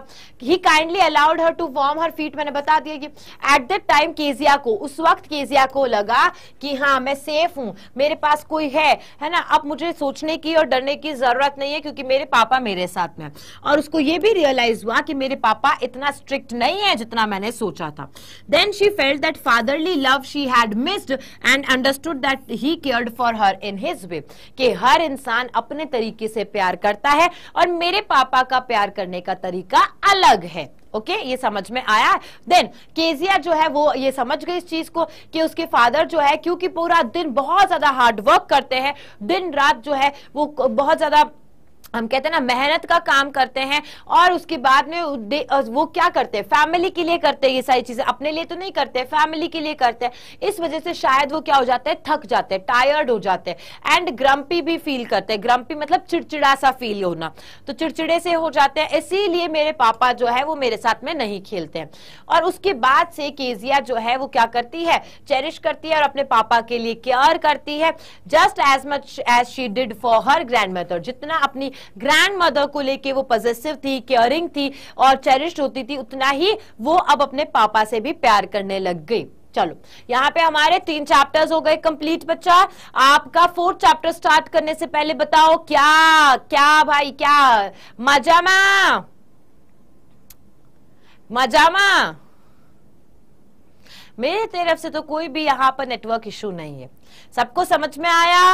कोई दिक्कत परेशानी, एनी प्रॉब्लम? Very nice. देखो कितना हमने अराउंड 40 मिनट्स या 45 मिनट्स में हमने 3 चैप्टर कर लिए गाइज। ऐसे क्या कर रहे हो? आगे बढ़े। अब हमारा चैप्टर नंबर 4 आता है। कौन सा चैप्टर है ये? चैप्टर नंबर 4 है आपका। चैप्टर नंबर 4 है and that is a truly beautiful mind. अब इसके अंदर ना केजिया वाली स्टोरी और इसमें बहुत डिफरेंस है। केजिया की स्टोरी आपको रात को भी उठूंगी पूछूंगी तो समझ में आ गई होगी और बहुत ईजी थी, लेकिन अ ट्रूली ब्यूटीफुल माइंड में ना आपको सारे पॉइंट्स जो है, इवेंट्स हैं, वो सारे याद रखने हैं। बहुत सारे ऐसे इवेंट्स हैं जिसको आपको ना एज इट इज क्वेश्चन मिलेगा। केजिया वाले चैप्टर में से कुछ भी क्वेश्चन आता है तो तुम लिख दोगे, इतना मुझे श्योरिटी है, तुम्हारे पास में आंसर है। लेकिन इस वाले चैप्टर में ना मन से नहीं लिख पाओगे।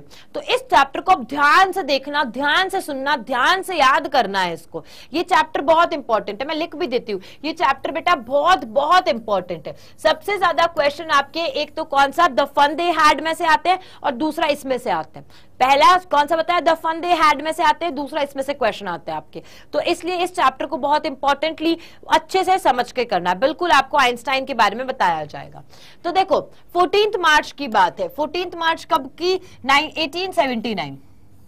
14 मार्च 1879 की बात है जब एल्बर्ट आइंस्टाइन जो है, एल्बर्ट आइंस्टाइन का जन्म हुआ था। कहां पे, he was born German city, और वो भी कहा है अल्म में।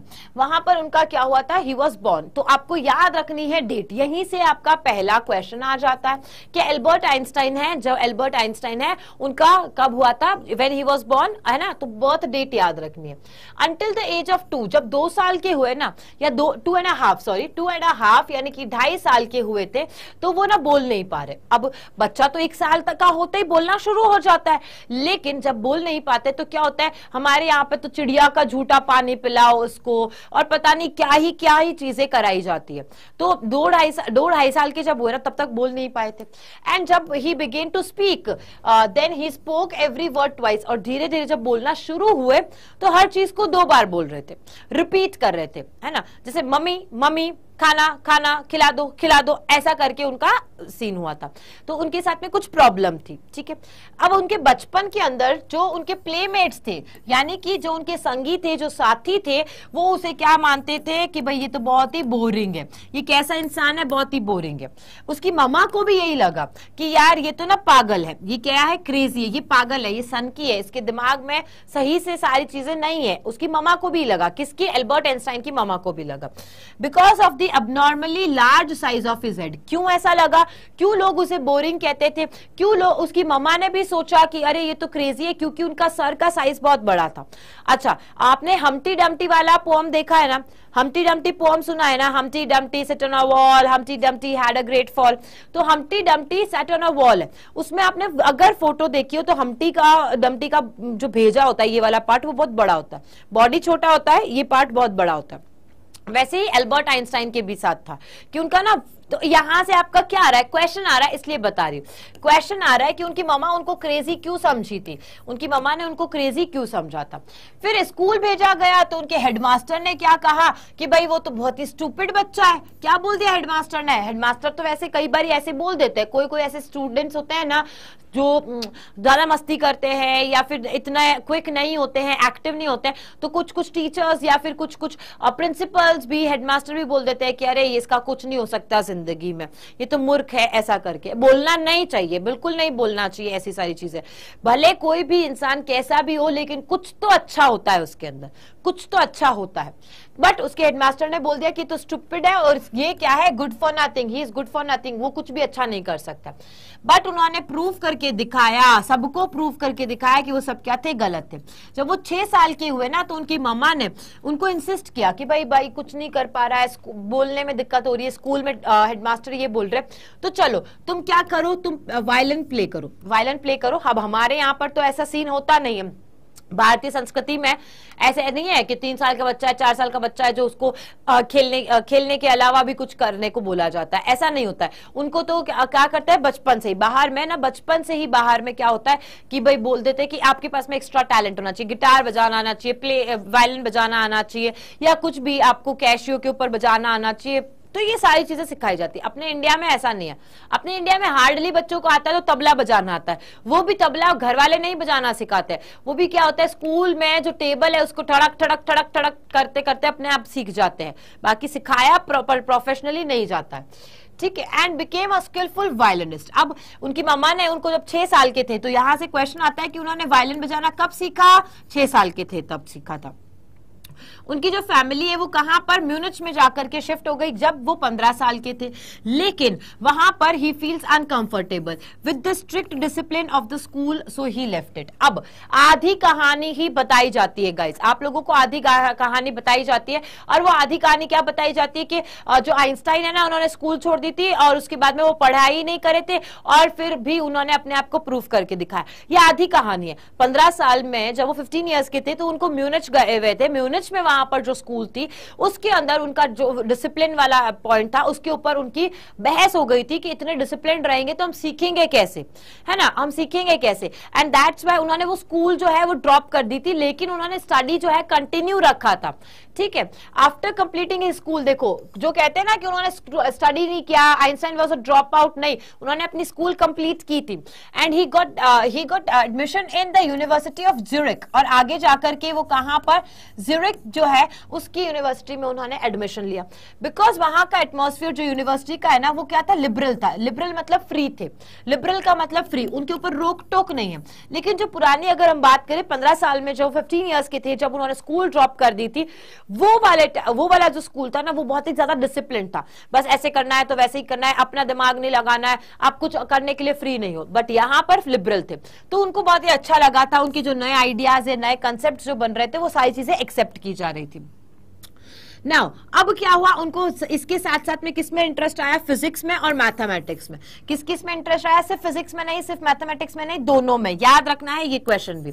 उस टाइम में उनको वहां पर कौन मिली, एक स्टूडेंट जिसका नाम है मिलिविया मैरिक, और मिलिविया मैरिक जो है उनसे उनको प्यार हो जाता है। मिलिविया जो है, मिलिविया से उनको क्या हो जाता है, प्यार हो जाता है। वो भी बहुत ज्यादा क्लेवर थी, मिलिविया जो है वो भी बहुत ज्यादा क्लेवर थी, बहुत ज्यादा इंटेलिजेंट थी। एंड उन्होंने दोनों ने शादी की, शादी के बाद में उनके 2 बच्चे हुए, लेकिन अनलकीली क्या हुआ, उनकी जो मैरिज है वो मतलब अच्छे से नहीं चल पाई और उन्होंने स्प्लिट करा यानी डिवोर्स लिया 1919 में, है ना। 1919 में उनकी शादी जो है वो टूट गई थी, उनके 2 बच्चे थे।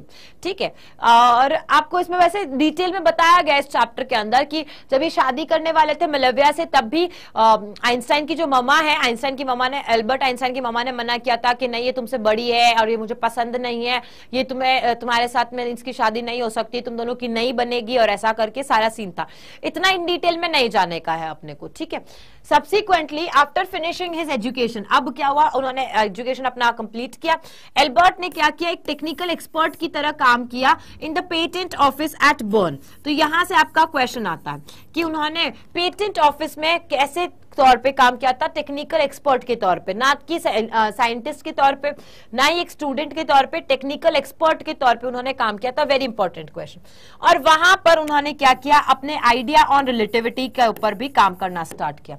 तो यहां से भी आपका क्वेश्चन आता है, मोस्ट इंपॉर्टेंट पार्ट आपका आता है, और वो यही है कि कहां पर उन्होंने सीक्रेटली काम करना स्टार्ट किया था। तो when he was working as a technical expert, जब वो टेक्निकल एक्सपर्ट के तौर पर एक पेटेंट ऑफिस में काम कर रहे थे, वो पेटेंट ऑफिस का था, बर्न में था, तभी उन्होंने अपने आइडियाज जो है, आइडिया किसके ऊपर था, उनका रिलेटिविटी के ऊपर, उसके ऊपर काम करना स्टार्ट कर दिया। फिर उन्होंने अपनी चीजों को पेपर पे लिखना स्टार्ट कर दिया ऑन द स्पेशल थ्योरी। कौन सी थ्योरी, थ्योरी ऑफ रिलेटिविटी। और उसके अंदर उन्होंने बताया किसके बारे में, equation E is equals to MC square, E is equals to MC square के बताया। इसके साथ साथ में उन्होंने पब्लिसाइज करी क्या, अपने पेपर को, यानी पेपर मतलब जो होता है इनका, हम कह सकते हैं जो रिपोर्ट होती है जिसके ऊपर काम करते हैं, जो रिसर्च पेपर होते हैं। पेपर मींस क्या होता है, इनका रिसर्च पेपर होता है बेटा। जो लोग PhD करते हैं ना, उनको पूछना, वो बताएंगे आपको। जो PhD करने वाले लोग होते हैं ना, उनको पूछोगे ना कि पेपर क्या होता है, तो वो बताएंगे रिसर्च पेपर, जिसके ऊपर वो शोध करते हैं। बेसिकली ये क्या होते हैं, शोध पत्र होते हैं। क्या होते हैं बच्चा, शोध पत्र होते हैं।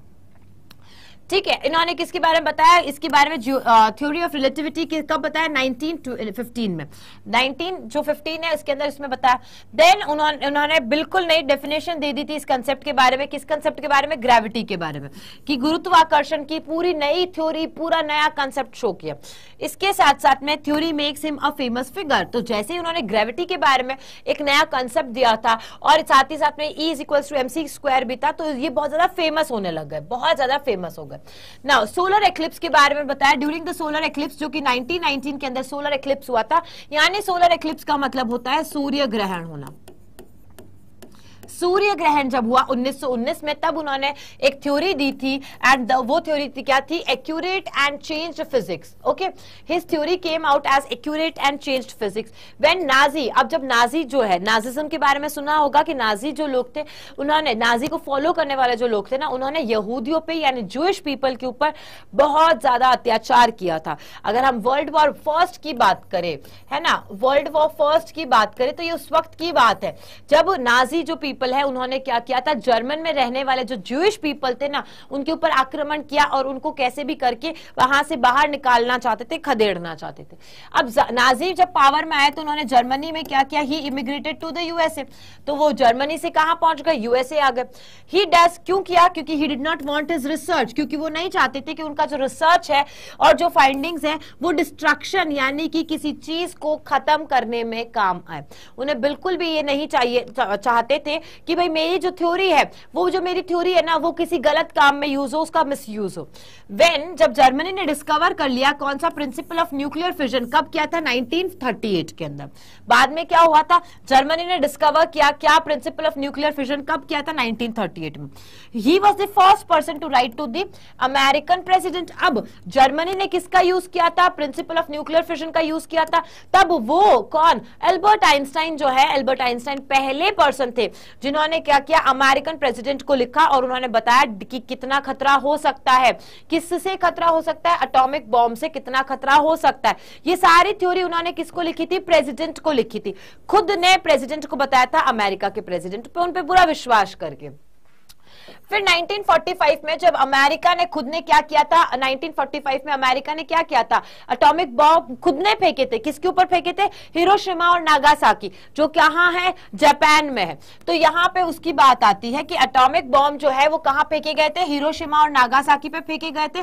तो उनको बहुत ज्यादा दुख हुआ कि जिस चीज के बारे में, जिस थ्योरी के बारे में मैंने खुद ने उन लोगों को बताया है, उन्होंने उसी चीज का क्या कर लिया?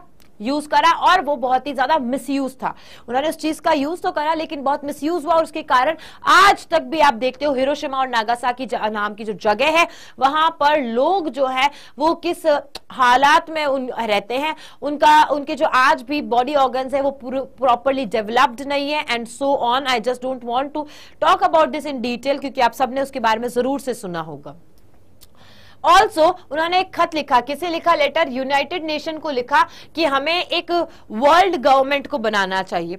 लेकिन अब एक साइंटिस्ट की बात को कोई इतने आसानी से थोड़ी ना मानेगा, है ना। तो उसने कहा था कि भाई वर्ल्ड की, पूरे वर्ल्ड की एक गवर्नमेंट होनी चाहिए ताकि हम इस तरीके की जो चीजें हैं उसके ऊपर क्या कर सके? डिस्ट्रक्शंस को रोक सके। ये जो चीजें हो रही है, जैसे पहले यूएस के ऊपर किसने किया था, है ना, नाजी में जो चल रहा था, नाजी लोगों ने, और फिर उसके बाद में खुद अमेरिका ने जो किया था, तो उन्होंने एक आइडिया दिया कि हमें वर्ल्ड की गवर्नमेंट बनानी चाहिए।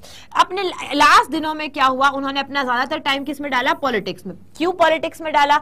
क्योंकि जब उन्होंने पहली बार ये बात बोली थी कि भाई हमें फॉर्मेशन ऑफ वर्ल्ड गवर्नमेंट करना चाहिए, तो उनकी बात को स्वीकारा नहीं गया। एंड देन ही रियलाइज कि अगर वो कोई पावरफुल पोस्ट पर होते हैं, अगर वो पॉलिटिक्स में होते हैं, तो इस काम को किया जा सकता है। एंड दैट्स वाई उन्होंने पॉलिटिक्स ज्वाइन करी थी एंड एडवोकेट किया। किसके बारे में बात करी? वर्ल्ड पीस के बारे में उसने एडवोकेट किया, और डेमोक्रेसी के बारे में भी एडवोकेट किया।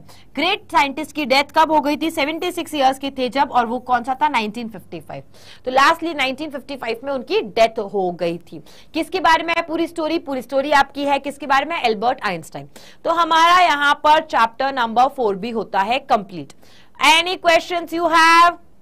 Any questions? जल्दी बताओ। कितने प्यारे प्यारे तरीके से वन शॉट में बिहाइव ऐसे निकल रही है बेटा, ऐसे निकल रही है, इतने प्यार से निकल रही है। और तुम्हें पता है ये जो सारे पॉइंटर्स है ये तुम्हारे आंसर बनने में काम आएंगे। जब ये तुम याद करोगे, जब तुम बैठ के वापस से मेरा ये पूरा वीडियो देखोगे, तो तुम्हें याद आएगा जब तुम्हारे क्वेश्चंस बनेंगे ना कि हाँ मैम ने ऐसे गोला बना करके ये क्वेश्चन बनाया था, मैम ने बताया था कि यहां से क्वेश्चन आएगा, राइट। चलिए, the snake and the mirror very easy it is. जल्दी से कर लेते हैं इस चैप्टर को भी फटाफट से, बहुत इजी चैप्टर है ये तो, इसमें तो इतना दिमाग लगाने वाली जरूरत नहीं है। The snake and the mirror. चलो पढ़ो, मैं तब तक 1 मिनट पानी पी लेती हूँ। फटाफट से पढ़ो, फटाफट से पढ़ो। क्लियर है चैप्टर आपका? Very good Rehan.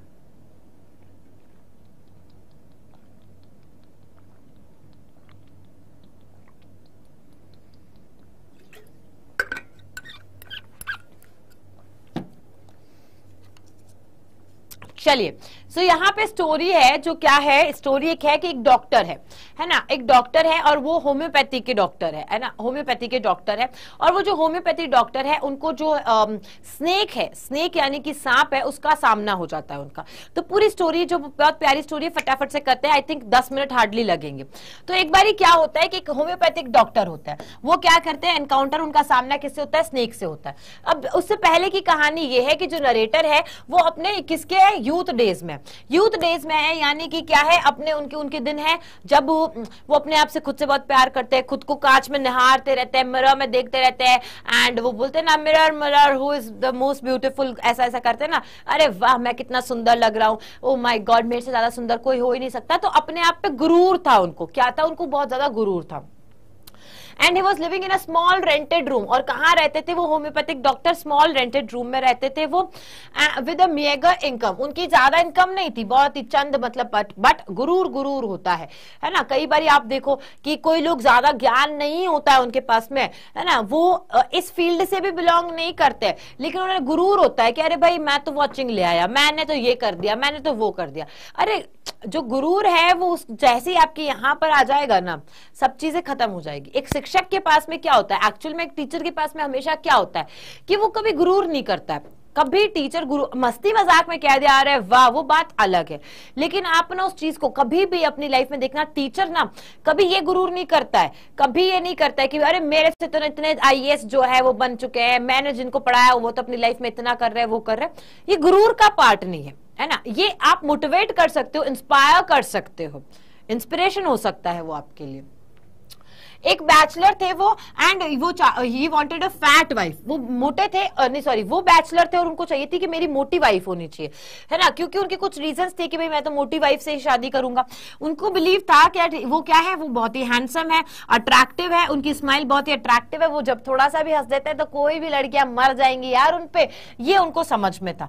सो वो चाहते थे कि बस ये जो मेरी खूबसूरती है, ये जो मेरी स्माइल है, ये जो मेरा अट्रैक्शन है, ये जो मेरा चार्म है, ये हमेशा ही रहे।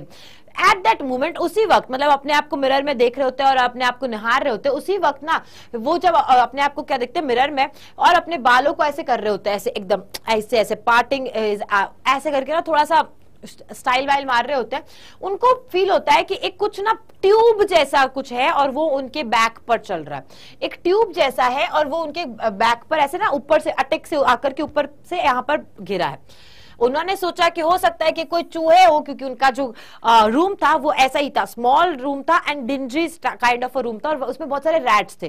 तो एक बार का उनको ये लगा कि हो सकता है सीलिंग में रैट वैट हो, वो गिर गया। देन उसी वक्त ना he was thinking about his marriage plans. अब उसी वक्त वो अपने मैरिज के प्लान्स बना रहे हैं कि मैं तो क्या करूंगा, मैं तो एक वेल्दी डॉक्टर हूं, मैं तो बहुत ही नाम कमाने वाला हूं, मैं तो बहुत ही फेमस हूं, मैं बहुत ही अट्रैक्टिव हूं, तो मैं ना शादी करूंगा। तो अपनी शादी के ना प्लान्स बना रहे थे, और उसी वक्त उनको एक बहुत ही थड़क से ठड़ करके आवाज आती है। अब उन्होंने जैसे ही थड़ करके आवाज सुनी, वो ऐसे मुड़ते, सिर्फ ऐसे अपना हेड को टर्न करते हैं। जब वो हेड को टर्न करते हैं तो वो वहां पर देखते हैं एक मोटा सा, क्या मोटा सा स्नेक है, और वो उनके जस्ट पीछे चेयर जो है उसके ऊपर है। सोन जो स्नेक है वो अपने आप को कॉइल कर लेता है in his left arm. Left arm है ये लेफ्ट आर्म है, बाजू है ये, यहाँ पर ये बाजू, आर्म मीन्स बाजू। तो लेफ्ट आर्म के ऊपर क्या करता है, वो कॉइल कर लेता है, उन ऐसे ना कुंडली मार लेता है अबव द एल्बो। एल्बो मतलब तो सबको पता है बचपन से, एल्बो के ऊपर यहाँ पर वो कुंडली मार के हो जाता है। स्नेक ना बार बार अपना हुड मतलब ऐसे ना, ऐसा होता है, पहले स्नेक ऐसा होता है, फिर वो धीरे धीरे धीरे अपने ना फन ऐसे फैलाता है, तो वैसे वो अपने हुड को फैला रहा है।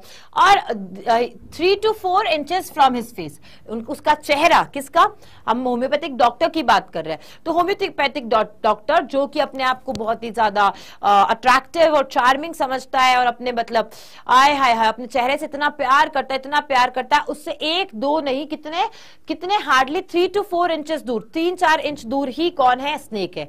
जो उसने डस लिया वहां पर कहानी खत्म हो जाएगी, या जो उसने कुछ भी किया तो उसका फेस जिससे उसे इतना प्यार है वो भी खत्म हो जाएगा।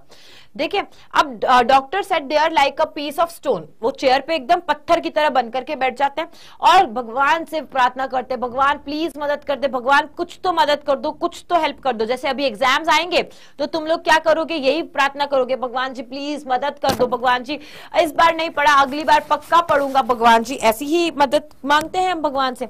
वैसे वो कहता है कि भगवान जी इससे बचा ले मुझे, स्नेक से बचा लो आप मुझे। और it seem that the Almighty appreciated that and helped him, और ऐसा लगा कि हाँ भाई अलमाइटी यानी कि जो परमात्मा है, उन परमात्मा ने उसकी बात सुन ली और उसे बचाने के लिए मदद की। स्नेक ना धीरे धीरे धीरे धीरे क्या करता है, अपने आप को उनके यहाँ से कुंडली जो है उसको खोलने लगता है and went to the dressing table, और कहाँ चला जाता है, जो सामने जो मिरर है उस पे जो ड्रेसिंग टेबल है, वो जो ड्रेसिंग टेबल के ऊपर मिरर है वहीं पे ड्रेसिंग टेबल पे चला जाता है। And he moved towards the mirror to see his reflection more clearly. अब वो क्या करता है, देन इट मूव्ड, जो स्नेक है वो अपने आप को कांच में देखता है और अपने आप को साफ साफ देखने की कोशिश करता है कांच के अंदर। Doctor also saw this an opportunity and got up, अब डॉक्टर को लगा अच्छा है कि वो तो वहां चला गया है, अब मैं चेयर से उठ सकता हूं और भाग सकता हूं वहां से। वो घर से बाहर भाग जाता है at the 11th hour. At the 11th hour मतलब वो बोलते हैं ना लास्ट फ्यू मोमेंट्स में, लास्ट टाइम में एट द 11th आवर मतलब जैसे ही वक्त मिला वो भागता है वहां से, वो फटाफट से भागता है। ये एक ईडियम है बेटा, ईडियम है, आप इसको सर्च करेंगे तो आपको पता चलेगा, बहुत ही अच्छी ईडियम है ये। फिर वो अपने फ्रेंड के घर जाते हैं, फ्रेंड के घर जाते हैं, पूरा रात वहां पर निकालते हैं और सुबह को वापस से आते हैं। When he came back in the morning at 8:30, 8:30 मतलब 8:30 बजे, 8:30 बजे जब वो अपने रूम में आते हैं अपने फ्रेंड के साथ में, एंड 1 or 2 people और 2-3 और लोग होते हैं, they all had to move his things from there and at that time there was no clue of the snake। वहां पे वो देखते हैं कि कहाँ है कहाँ है कहाँ है सांप, तो कोई भी सांप का नामो निशान नहीं है। Some thief had stolen his stuff, कुछ चोर आए थे वहां पर और चोर ने क्या किया, उसके उस छोटे से रूम में उसके अंदर जो भी थोड़ा बहुत पड़ा था वो सारी चीजें चोरी करके ले गए। Living behind the unwashed and yellow vest, सिर्फ और सिर्फ वहां पर एक बिना धुला हुआ उनका जो बनियान है, वो बनियान जो वेस्ट है वो उसे छोड़ करके चले गए थे, और उसके अलावा कुछ नहीं हुआ। इस कहानी से ये शिक्षा मिलती है, पहली तो कि जब अब आपको अपने ऊपर बहुत ज्यादा गुरूर आ जाता है, अपने आप से प्यार करने लग जाते हो, तब भगवान बताता है बेटा ये सब मेरी देन है ना, सो डोंट फॉरगेट मी, मैं हूं तो ही सब चीजें हैं। So 5th chapter is done, 6th chapter is here and we are almost ready to cover my childhood है, 6th chapter है, फिर कौन सा chapter है बच्चा, जल्दी बताओ। अरे भाई एनर्जी आ गई मुझ में तो, भाई बहुत एनर्जी आ गई।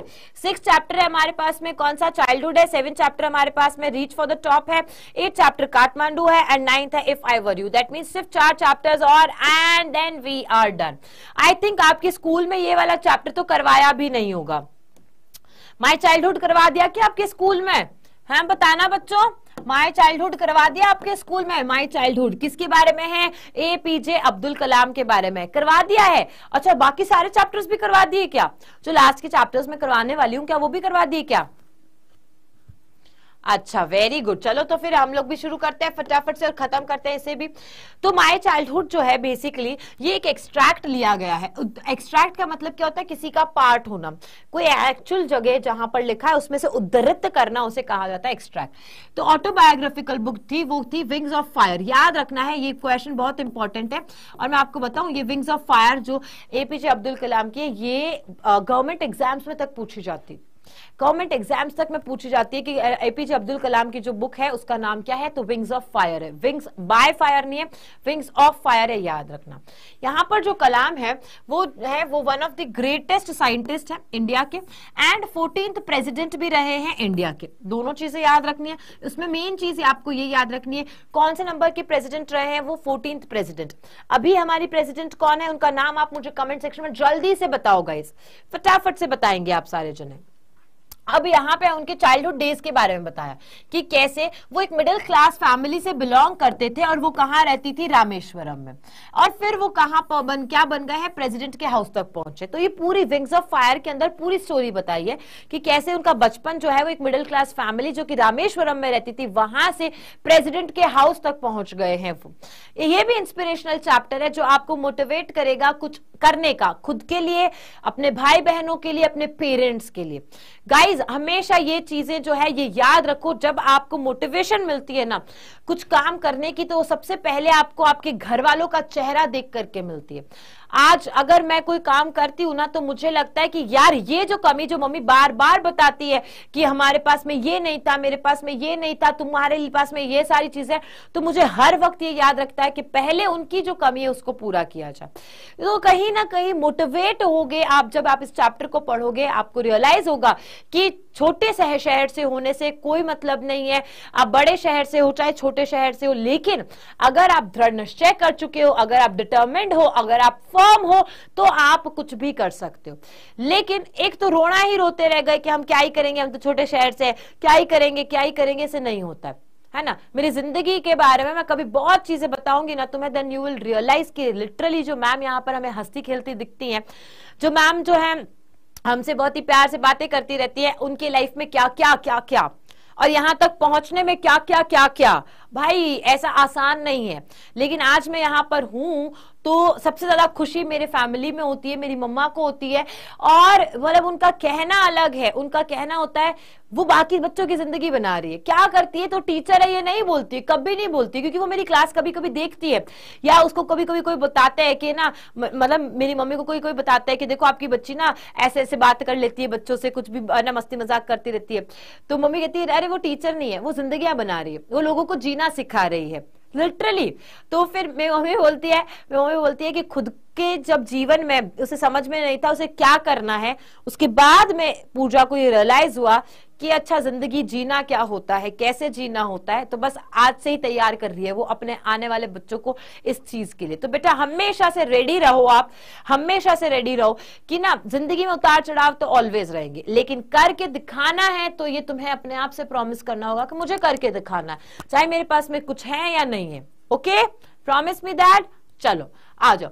तो बताते हैं he worked hard and faced all the challenges of life. तो ऐसा नहीं है कि किसी के पास में चैलेंजेस नहीं आते हैं, सबके पास में चैलेंजेस होते हैं। आप कितना हार्ड वर्क करते हो उसके ऊपर डिपेंड करती है सारी चीजें, है ना। This great scientist and the missile man, इनको किस नाम से जाना जाता है बच्चा? मिसाइल मैन के नाम से जाना जाता है। ये भी गवर्नमेंट एग्जाम्स में पूछा गया क्वेश्चन है, ये सच्ची बता रही हूँ, मिसाइल मैन के नाम से जाना जाता है। And he was born in middle class Muslim family. कौन से मुस्लिम फैमिली से बिलोंग करते थे और इनका जन्म कब हुआ था? He was born in 1931, in the year 1931 में इनका जन्म हुआ था। In the island town of किसका? रामेश्वरम। रामेश्वरम कहाँ? तमिलनाडु में। यहां तक तो सबको याद है। अब देखो आगे बचपन में क्या हुआ था, वो ना अपने पेरेंट्स से बहुत ज्यादा इन्फ्लुएंस थे। हम भी किससे इन्फ्लुएंस होते हैं? हमारे आसपास में कौन होता है? मम्मी पापा ही होते हैं। तो ये अपने मम्मी पापा से बहुत ज्यादा इन्फ्लुएंस थे, अपने पेरेंट्स से, अपने टीचर से और अपने फ्रेंड्स से बहुत ज्यादा इन्फ्लुएंस थे। उनके फादर जो है जिनका नाम क्या था? जैनुल आब्दीन, है ना। मैं इनकरेक्ट बोल रही हूँ अगर तो माफी चाहूंगी, क्योंकि मैंने कभी इतना ज्यादा बोला नहीं है इस वर्ड को। सो जैनुल आब्दीन इनका नाम था। ये ज्यादा एडुकेटेड नहीं थे, वो पढ़े लिखे नहीं थे, लेकिन इन्होंने ना कभी भी अपने बच्चों को पढ़ने से नहीं रोका। और भले पढ़े लिखे नहीं थे लेकिन ये हमेशा काइंड और जेनरस बिहेवियर के पर्सन थे, काइंड पर्सन थे और जेनरस थे ये। He was not rich but provided a secure childhood। भले वो ज्यादा रिच नहीं थे लेकिन अपने बच्चों का जो बचपन है जो उसे सिक्योर करा कि नहीं मेरे बच्चों का बचपन जो है वो सिक्योर रहे। And Abdul and his brothers and sisters, आपको पिक्चर देखना, इनकी पिक्चर देखना, उसमें कितने सारे भाई बहन हैं। अब्दुल इनहेरिटेड ऑनेस्टी, क्योंकि उनके पापा क्या थे? जेनरस थे एंड काइंड थे, तो यही उनको इनहेरिट, यानी कि हम कह सकते हैं कि पापा से उन्होंने सीखी, इनहेरिट की ऑनेस्टी एंड सेल्फ डिसिप्लिन। किससे? अपने पापा से। And faith in the goodness, और क्या सीखा? फेथ इन गुडनेस, यानी जो करोगे वो फेथ है कि जो भी करो अच्छा करो। फेथ इन गुडनेस मतलब उनको भलाई में बहुत ज्यादा विश्वास था। And deep kindness from his mother, और काइंडनेस किससे आई थी? मदर से। ये दोनों क्वेश्चन इंपॉर्टेंट है कि मम्मा से क्या सीखा था? काइंडनेस सीखी। और फेथ इन गुडनेस किससे सीखा? पापा से सीखा। साथ ही साथ में उनको सेल्फ डिसिप्लिन किससे सीखा? पापा से सीखा था, है ना। सॉरी, वापस बोलती हूँ। ऑनेस्टी, ध्यान से सुनना, ऑनेस्टी एंड सेल्फ डिसिप्लिन जो है वो पापा से सीखा था। फेथ इन गुडनेस एंड जो काइंडनेस है वो किससे सीखा? मम्मा से सीखा। दोनों चीजें याद रखना, प्यारी तरीके से आराम से लिखिए। ऑनेस्टी और सेल्फ डिसिप्लिन किससे सीखा? पापा से। फेथ इन गुडनेस, अच्छाई में भलाई में मानने वाले, और काइंडनेस के बारे में किससे सीखा? मम्मा से सीखा था। कलाम ने अपना जो पहला first wage by working as a helping hand to his cousin, जो कौन थे? शमशुद्दीन थे, जो डिस्ट्रीब्यूट करते थे न्यूज़पेपर, कहां पर? रामेश्वरम। तो उनकी पहली कमाई क्या थी? पहली कमाई क्या थी कि रामेश्वरम में एक न्यूज़पेपर होता था, उस न्यूज़पेपर को डिस्ट्रीब्यूट करने के लिए उनका एक कजन शमशुद्दीन है वो जाता था, तो ये उनके साथ में चल पड़े, है ना। आज के हमारे जो सपने हैं वो ये सपने होते हैं कि नहीं मैं न्यूज़पेपर क्यों ही डिस्ट्रीब्यूट करूंगा, नहीं तो मैं तो पढ़ा लिखा हूं, अरे अच्छा नहीं लगता है, कोई देखेगा तो अच्छा भी नहीं लगेगा। नहीं, इन्होंने वहां से स्ट्रगल स्टार्ट करा। ठीक है, उनके बचपन की कहानी है कि उनके 3 क्लोज फ्रेंड्स थे, जिसमें से एक का नाम था रामानाथा शास्त्री, एक का अरविंदम एंड एक का था शिवा प्रकाशन। ये 3 अच्छे दोस्त थे उनके। ठीक है, एक बार क्या हुआ, जब वो 5th स्टैंडर्ड में थे, क्लास 5th में थे, तब उनकी कहानी बताई गई है कि जब वो 5th स्टैंडर्ड में थे ना, तो एक नए टीचर आए। सबने कहानी सुनी हुई है कि उनके नए टीचर आए और टीचर ने बोला जाओ जाओ तुम तो क्या कहो, आगे नहीं बैठ सकते, तुम पीछे बैठ सकते हो, क्योंकि आगे कौन बैठ सकता है? सिर्फ ब्राह्मण बॉयज बैठ सकते हैं। आगे कौन बैठ सकता है? सिर्फ और सिर्फ जिनकी हाई कास्ट हो, जो ब्राह्मण हो, वो ही बैठ सकते हैं। Abdul found Ramananda Shastri weeping. इस बात को सुन के कौन रोने लग गए? उनके जो दोस्त है रामानंदा शास्त्री, वो रोने लग गए। And he went to the last row. This made a lasting impression on Abdul. Abdul को इस बात से बहुत आहत हुआ कि यार ये क्या चीज है, ये तो बहुत ही गलत चीज हो गई। Abdul was greatly influenced by his science teacher. ठीक है, अब अब्दुल के ऊपर किसका सबसे ज्यादा प्रभाव था? उनके साइंस टीचर का। साइंस टीचर का नाम क्या है? शिवा सुब्रमण्यम अय्यर। याद रखना साइंस टीचर का नाम। ठीक है, इनसे बहुत ज्यादा क्या था? प्यार था, लगाव था, इन्फ्लुएंस थे वो। He learn the lesson of breaking social barriers from him. और उन्होंने इस साइंस टीचर से जिनका नाम क्या है? शिवा सुब्रमण्यम अय्यर, उनसे सीखा कि कैसे सामाजिक जो तौर पे हमारे ऊपर कुछ एक बोलते ना कि रिस्ट्रिक्शंस लगाए जाते हैं, बैरियर्स लगाए जाते हैं कि तुम ये नहीं कर सकते, तुम वो नहीं कर सकते, उनको कैसे तोड़ा जाए, उनको ये सारी चीजें सीखी। Iyer invited him to his home for a meal. अब जो ये शिवा सुब्रमण्यम अय्यर है, उन्होंने उसको किसको? अब्दुल को अपने घर पे बुलाया।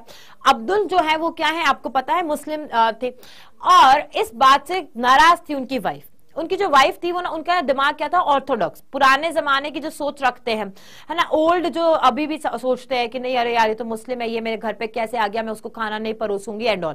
तो उन्होंने उस दिन उनको मना कर दिया कि नहीं मैं इसको खाना नहीं परोसूंगी। ठीक है, क्या है ना। ठीक है, ये चीज हुई। अय्यर ने अपने हाथों से खिलाया। फिर किसको खिलाया था भाई? अय्यर ने अपने हाथों से खिलाया अब्दुल को, और अपने पास में बिठाया और बहुत प्यार से खिलाया उसको। और बाद में उन्होंने कन्विंस किया अपनी वाइफ को भी कि देखो तुम भी इसे सर्व करो अपने हाथों से। बट फर्स्ट टाइम तो नहीं, लेकिन सेकंड टाइम क्या हो गया था? सेकंड टाइम उनकी वाइफ मान गई थी। फर्स्ट टाइम एक बार में तो कहाँ औरत है, एक बार में कहाँ बात मानती है। सेकंड टाइम में वो बात मान गई थी, और उन्होंने फिर खुद ने उनको अपनी किचन में बिठा करके और खाना खिलाया था गरम गरम। हायर एजुकेशन के लिए वो परमिशन लेते हैं अपने घर से, अपने पापा से कि भाई मैं रामेश्वरम जो है वो जगह छोड़ करके आगे पढ़ना चाहता हूँ। तो वो पढ़ने के लिए डिस्ट्रिक्ट हेडक्वार्टर्स जाते हैं। कहाँ के? इन रामानाथापुरम। यहाँ पर याद रखना कि आगे की पढ़ाई के लिए क्वेश्चन आपका यहाँ पे आएगा बच्चा, क्वेश्चन यहाँ पे आएगा कि आगे की पढ़ाई के लिए वो कहाँ जाते हैं? रामानाथापुरम में जाते हैं। वहां पर he said Abdul I know you have to go away to grow. अब यहाँ पे ना पप्पा कह रहे हैं। किसने कहा? उनके फादर ने कहा। उनके फादर ने कहा कि देखो तुम्हें आगे जो है वो बढ़ना है, आगे बढ़ना है, तुम्हें आगे ग्रो करना है, तुम्हें मैं कभी भी तुम्हें नहीं रोकूंगा। ठीक है, does seagull not fly across the sun. क्या जो सीगल है, सीगल के बारे में पढ़ा है? अच्छा नहीं पढ़ा। आपको 10th में आएगा एक चैप्टर आएगा आपका, उसके अंदर भी यंग सीगल के बारे में। तो जो सीगल है ना, क्या वो उड़ के नहीं जाएगी एक जगह से दूसरी जगह अकेले एंड विदाउट अ नेस्ट? अपने उसके नक्शा बोल रही, सॉरी, नेस्ट को क्या बोलते हैं? घोंसला। क्या अपने घोंसले के बिना नहीं जाएगी क्या? ऐसा क्वेश्चन करके बोला। To his hesitant mother quoting Khalil Gibran he said your children are not your children. उन्होंने, उसकी मम्मा ने एक बार थोड़ा हेजिडेंट किया। मम्मा थोड़े प्यारे होते हैं, मम्मा जो है वो थोड़े से ऐसा फील करते हैं कि मेरा बच्चा अकेला क्या करेगा क्या नहीं करेगा। तो उन्होंने, किसने? उनके फादर ने बोला, खालिल गिब्रान की एक लाइन है, उसको बोला कि तुम्हारा बच्चा सिर्फ तुम्हारा बच्चा नहीं है, तुम्हारा बच्चा are not your children are not your children, कि अब वो तुम्हारा बच्चा नहीं है। They are the sons and daughters of life's longing for itself। कि वो किसके बच्चे हैं? जो तुम्हारे बच्चे हैं, चाहे बच्चियां हैं, जो सन है या डॉटर है, वो किसके? लाइफ्स लॉन्गिंग फॉर इटसेल्फ, अपनी जीवन में जो इच्छाएं हैं उन इच्छाओं को पूरा करने के लिए, वहां तक दूरी तय करने के लिए उनको छोड़ दिया जाए। They come through you but not from you, कि वो भले तुम में से आए हैं, है ना, मम्मा को समझाने की कोशिश की कि भले वो तुम में से आए हैं लेकिन तुम्हारे लिए आए हैं, ऐसा थोड़ी ना है। You give them your love, तुम अपना प्यार दो, बट नॉट योर थॉट्स, अपने विचार मत दो। ये पेरेंट्स अगर कोई सुन रहा है तो बहुत ज्यादा जरूरी है ये बात जानना कि हम हमारे विचार बच्चों पर थोप देते हैं, है ना। ऐसा नहीं, मेरे पर भी थोपे गए थे, मैं ये नहीं कही, हमारे यहाँ पर तो ऐसा ही होता है। ये तो मैंने सबसे ज्यादा सुना है अपनी मम्मी से, बाकी कोई नहीं कहता था मुझे, मतलब इवन मेरी दादी तक नहीं कहती थी, लेकिन हमारे यहाँ पर तो ऐसा ही होता है, ऐसा ही होता है। ये ना कौन कहती है, मेरी मम्मी कहती थी। आज भी मैं अगर जैसे दिल्ली रहती हूँ तो मम्मी ऐसे कहती है तुम्हारे यहाँ पर ऐसा चलता होगा, हमारे यहाँ ऐसा नहीं चलता है। तो ये मम्मी के आज भी वर्ड्स है। बट मेरा कहने का ये मतलब है कि अगर एक बच्चा ये सोच रहा है कि एकदम से चेंज आ जाएगा आपके पेरेंट्स में, नहीं आएगा। वहीं पे पेरेंट्स अगर ये सोच रहे हैं कि आपका बच्चा आपके तरीके की सोच रखे, आपके जैसे जिए, जो जो आपने किया बस वही तक, तो वो सीमित नहीं रह जाएगा। क्या वो आप वाली ही गलतियां नहीं करेगा? क्या आप नहीं चाहते हो कि वो उन गलतियों को कभी ना करे और वो अपने विचार, अपने थॉट्स को क्रिएट करे, है ना। तो लेट देम फ्री, अपने बच्चों को खुला छोड़ो सोचने के लिए। अगर डेवलप करने के लिए उनके दिमाग में आप उनको खुला ही नहीं छोड़ोगे तो वो सोच नहीं पाएंगे। फिर एक दिन कहोगे कि क्या तुझे ये भी नहीं पता, तुझे वो भी नहीं पता। ये सारी सीन बहुत होते हैं। For they have their own thoughts, क्योंकि बच्चों के अपने खुद के विचार होते हैं। यहां पर हमारा हो गया चैप्टर 6th भी कंप्लीट। चैप्टर 7th और 7th में है 2 पार्ट, तो फटाफट से करते हैं 7th 8th एंड 9th और फिर हम लोग हो जाएंगे टाटा बाय बाय। तो चैप्टर कौन सा है? अरे मजा आ रहा है कि नहीं आ रहा है ये बताओ, मजा आ रहा है कि नहीं आ रहा है? मजा आ रहा है, मजा आ रहा है, very good, very well done. चलो, तो रीच फॉर द टॉप मतलब क्या होता है ना।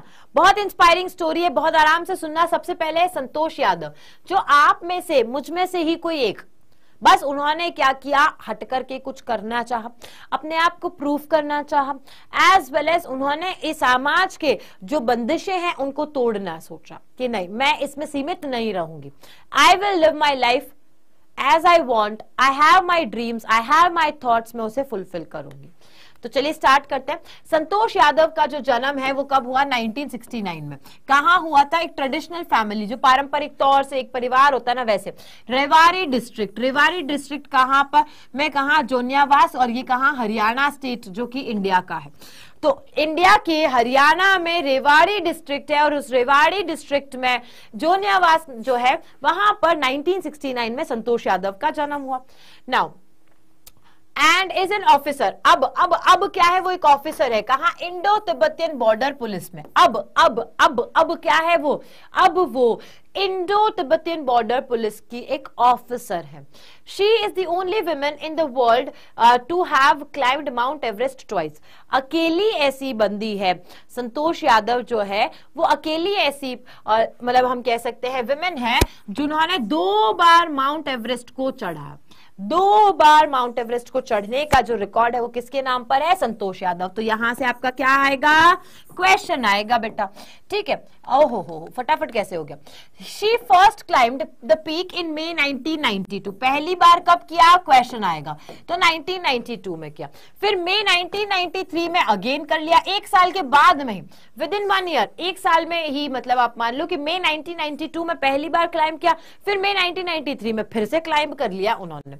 उनके 5 भाई हैं and a bit of rebel right from the beginning and defeat conventions। यानी कि वो पहले से ही थोड़ी सी ना rebellious kind of, विद्रोही kind of, कि नहीं लड़के कर सकते हैं तो मैं भी कर सकती हूँ, मुझे करना है, मुझे पढ़ना है, मुझे बाहर जाना है, ऐसा थोड़ा सा वो था। अब ये सारी चीजें कब मानी जाती है बच्चा? ये सारी चीजें कब मानी जाती है? जब आप पेरेंट्स को पूरा ट्रस्ट करवा दो तो, कि मैं कुछ गलत नहीं करूंगा। मैं भी अगर बाहर निकली अपने घर से तो मेरे घर वालों ने पूरा ट्रस्ट किया, उन्होंने देखा मेरी हरकतें, मेरे काम करने के तरीके, उन्होंने पूरा सारी चीजें। ऐसा नहीं है कोई आसानी से भेज देता है, नहीं। पेरेंट्स, जो किसी के भी पेरेंट्स हो, किसी के भी बड़े से बड़े किसी का भी पेरेंट होगा ना, वो ध्यान से देखेगा कि भाई इसके ना क्या है, चाल चलन क्या है, क्या करती है, क्या एक्चुअल में पढ़ाई करने के लिए बाहर जाना चाहती है, क्या एक्चुअल में काम करने के लिए बाहर जाना चाहते हैं। और अगर तुम्हें लगता है कि तुम अपने पेरेंट्स को उल्लू बना दोगे इस बात पर कि हम पढ़ाई करने के लिए बाहर जाना है, फिर तुम मौज मस्ती करोगे, तो जिंदगी के बहुत सारे साल तो तुम्हारे से जाएंगे ही जाएंगे, जिंदगी के बहुत सारे साल जाएंगे, उसके बाद में तुम रिग्रेट करोगे, पछतावा करोगे। लेकिन माता पिता का जो वो ट्रस्ट है ना, वो हमेशा के लिए चला जाएगा, हमेशा के लिए चला जाएगा, है ना। बट अगर आप एक रिबेलियस हो और आप अपने लिए लड़ रहे हो, क्योंकि आपको अपने आप को प्रूव करना है, आपको अपने लिए कुछ करना है, आपको बाकी लोगों की तरह जिंदगी नहीं जीनी है, तब जाकर के आप क्या बनते हो, एक रिबेलियस बनते हो, राइट। तो वही बात बताई गई है, चेंज करना है।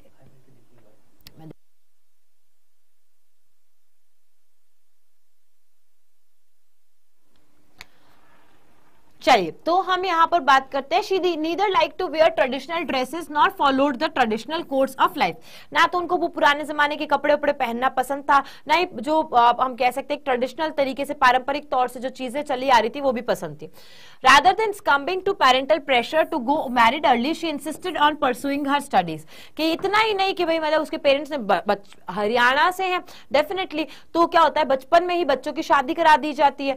तो इस बात के बारे में भी उन्होंने एक विद्रोह किया, साथ ही साथ में उन्होंने इंसिस्ट भी किया, अपने मम्मी पापा को मनाया कि प्लीज मुझे पढ़ने दिया जाए, मुझे आगे पढ़ाई करनी है। अब her parents had to give in to her desire to study at a high school। आखिरकार पेरेंट्स मान गए कि चलो हाई स्कूल में पढ़ाया जाए, और वो कहां भेजा उसको, Delhi. She is an alumni of महारानी कॉलेज जयपुर। और साथ ही साथ में उन्होंने और कहां पढ़ाई करी है, जयपुर में भी पढ़ाई करी है। महारानी कॉलेज जो नामचीन, मतलब बहुत ही फेमस जगह है, बहुत ही फेमस कॉलेज है, उधर भी उन्होंने पढ़ाई करी है। अब कहा, living in Kasturba hostel, she joined Uttarkashi Nehru's institute of mountaineering. और वो कहां रही, कस्तूरबा हॉस्टल में रही थी, जहां पर उन्होंने ज्वाइन किया, क्या ज्वाइन किया था, इंस्टीट्यूट ऑफ माउंटेनियरिंग। नाम क्या है, Uttarkashi Nehru institute of mountaineering. Mountaineering मतलब क्या हुआ, इनको क्या करनी थी, चढ़ाई करनी थी, उसी में प्रॉपर उन्होंने पूरे स्टडी भी की। इन हर ओन वर्ड्स, अपने शब्दों में उन्होंने कहा है, जो हॉस्टल था was facing the Aravallis. Hostel का जो उनका जो रूम है वो कहाँ दिखाई देता था, उसके सामने क्या दिखाई देता था, अरावली दिखाई देती थी। और वो हमेशा, I used to watch villagers from my room going up, और वो विलेजर्स को यानी कि गांव वालों को अरावली के पर्वत पर चढ़ते हुए हमेशा देखा करती थी। But after a while they used to disappear, लेकिन कुछ समय तक तो वो चढ़ते हुए दिखते, उसके बाद में वो गायब हो जाते। एक दिन उसने डिसाइड किया कि मैं जाकर के चेक करूंगी कि ये जो चढ़ते हुए दिखाई देते ये गायब कैसे हो जाते, कहां चले जाते। There was nobody but a few mountaineers. वहां पर गई तो कोई भी नहीं था, वहां पर कुछ माउंटेनियर्स थे जो कि उसके ऊपर क्लाइंब करने के लिए। मैंने उनको पूछा, if I could join them, क्या मैं तुम्हें ज्वाइन कर सकती हूँ, क्या मैं तुम्हारे साथ चढ़ सकती हूँ। दे आर सरप्राइजिंग अफर्मेटिव, उन्होंने हाँ में उत्तर दिया। And motivated me to take to climbing, और तब से मैंने क्या किया, क्लाइंबिंग करना स्टार्ट किया। आई सेव्ड मनी, मैंने तब से पैसे जो है वो बचाए और अपने आप को एनरोल किया, किसके लिए, Uttarkashi Nehru institute of mountaineering के लिए, है ना। तो पहले जब पढ़ाई के लिए ये घर से निकली, तब उन्होंने देखा था कि अच्छा अरावली पे कोई चढ़ते हैं, अरावली पे कोई चढ़ते हैं और फिर वो गायब हो जाते हैं। फिर एक दिन वो वहां पे गई और उन्होंने भी लोगों के साथ में मिलकर के उस अरावली पर्वत पे चढ़ाई करी। एंड दैट टाइम उन्होंने रियलाइज हुआ कि मुझे आगे पढ़ाई इसी में करनी है। जब वो पढ़ाई कर रही थी तो उन्होंने अपने आप को प्रिपेयर कर लिया कि वो ना 2 ग्रेटेस्ट पीक जो है, जिनका नाम क्या है, लाइफ में, namely mountaineering and Indian civil services, and was successful in both. उन्होंने जब पढ़ाई कर रही थी तभी डिसाइड कर लिया, जैसे तुम पढ़ाई कर रहे हो, तुमने डिसाइड कर लिया कि मुझे आईएएस बनना है या फिर मुझे डॉक्टर बनना है ना, वैसे ही उन्होंने उसी वक्त कर लिया था कि climb herself to climb 2 greatest peak in life, कि मैं अपनी लाइफ में 2 ग्रेटेस्ट पीक जो है उसे जरूर से क्लाइंब करूंगी। हर क्लाइंबिंग स्किल्स मैच्योर्ड रैपिडली, अब उनकी जो क्लाइंबिंग स्किल्स है वो धीरे धीरे फटाफट से बढ़ने लगी। She developed a remarkable resistance to cold and the altitude, उनके अंदर, शरीर के अंदर क्या हुआ कि भाई वो फटाफट से, जैसे होता है ना कि भाई एकदम से सर्दी लग जाती है, एकदम से गर्मी लग जाती है, लेकिन उनके साथ में उनकी बॉडी ने क्या किया, बहुत एडजस्टमेंट क्विकली कर लिया कि अगर वो चढ़ाई कर रही है, ठंड वंड का मौसम है, तो उनकी बॉडी अपने आप से एडजस्ट होने लग गई थी। The culmination of her hard work and sincerity came in 1992 में उनको अपने हार्ड वर्क का, वो बोलते हैं ना हार्ड वर्क पेज ऑफ, तो उनका हार्ड वर्क का उनको रिजल्ट मिला था। बेयरली 20 इयर्स ऑफ एज, कितने, सिर्फ 20 साल की थी तब संतोष यादव ने क्या किया, माउंट एवरेस्ट को चढ़ लिया था और बिकम क्या बन गई, youngest woman in the world to achieve the feat. Youngest woman बनी। यहां से तुम्हारा क्वेश्चन आएगा कि संतोष यादव जो है वो 20 साल की उम्र में उन्होंने कॉन्कर कर लिया था माउंट एवरेस्ट को, और वो क्या बन गई, यंगेस्ट वुमन बन गई थी। अगर उनकी जो क्लाइंबिंग स्किल्स है, फिजिकल फिटनेस और मेंटल स्ट्रेंथ है ना, so if her climbing skills, physical fitness and mental strength impressed her seniors, her concerns for others and desires to work together with them found her a special place in the heart to fellow climbers. कि मतलब उनके अंदर एक जील थी, उनके अंदर एक जील थी, उनके अंदर एक क्लाइंबिंग स्किल्स थी, उनकी फिजिकल जो अगर हम बात करें फिटनेस है उसको देखे तो आसपास के सारे लोग जो है उनसे बहुत ज्यादा प्रेरित होते थे। और वो भी लोगों को क्या करती थी, मतलब दिल से प्यार करती थी। आसपास में जो भी क्लाइंब करना चाहते थे उनके साथ में एकदम परिवार के तरीके से हम कह सकते हैं, उनको भी प्रेरणा देती थी और उनके दिलों में बहुत ही अच्छी जगह बना रखी थी। 1992 में एवरेस्ट मिशन जो है वो उस मिशन के तौर पर बताया संतोष यादव ने प्रोवाइड किया special care to a climber who lay dying at the South Col. South Col एक जगह है, वहां पर एक क्लाइंबर जो है वो जाते जाते मरने की स्थिति में तक हो गया था। तब 1992 में एवरेस्ट मिशन के अंदर संतोष यादव ने क्या किया, उसकी स्पेशल केयर की, उसका बहुत ध्यान रखा। अनफॉर्चुनेटली अनसक्सेसफुल इन सेविंग हिम, बहुत ध्यान रखने के बाद में भी बट क्या हुआ, संतोष यादव उसे बचा नहीं पाई थी। However she managed to save another climbers, हालांकि उसने बाकी जो क्लाइंबर्स हैं उनको बहुत ज्यादा मदद की, उनको बचा पाई थी। जिसमें से एक है Mohan Singh, who would have met with the same fate. हो सकता था कि मोहन सिंह की भी वही मतलब उनका भी वही फ्यूचर होता, उनकी भी डेथ हो जाती, लेकिन वो बच गए थे। She not share her oxygen with him. अगर संतोष यादव ने अपना ऑक्सीजन सिलेंडर जो है, ऑक्सीजन जो है वो उसके साथ में शेयर नहीं किया होता तो शायद जो ये क्लाइंबर है जो कि जिसकी डेथ हो गई थी वैसे इनकी भी डेथ हो जाती। अब 12 मंथ्स के अंदर ही संतोष यादव ने क्या किया, फिर से उसकी को ज्वाइन किया एंड मेंबर बन गई Indo Nepalese women's expedition and invited her to join them. उन्होंने, किसने, इंडो नेपालीज विमेन्स एक्सपीडिशन जो है उनके लोगों ने उसको बुलाया, अब एक मेंबर बनाया और बोला हमको ज्वाइन करो। उन्होंने कॉन्कर किया एवरेस्ट उस वक्त सेकेंड टाइम इसीलिए हुआ था। पहली बार तो खुद से चढ़ी थी, दूसरी बार किसने, इंडो नेपालीज वुमेन्स एक्सपीडिशन वालों ने उसको एज अ मेंबर बुलाया और बोला हमारे साथ में चलिए आप, और तब सेकंड टाइम उन्होंने फिर से कॉन्कर किया। She was given a Padmashri award, उनको पद्मश्री अवार्ड दिया गया था। She is also a fervent environmentalist. Santosh collected and brought down 500 kilograms of garbage from the Himalayas. अब हिमालय जो चढ़ी तो चढ़ी, साथ में 500 किलो, कितना, 500 किलो गार्बेज, क्योंकि जो लोग जाते हैं वहां पे कचरा फेंक के आते हैं, 500 किलो गार्बेज जो है वो वहां से ऊपर से इकट्ठा करके नीचे लेकर के भी आई थी।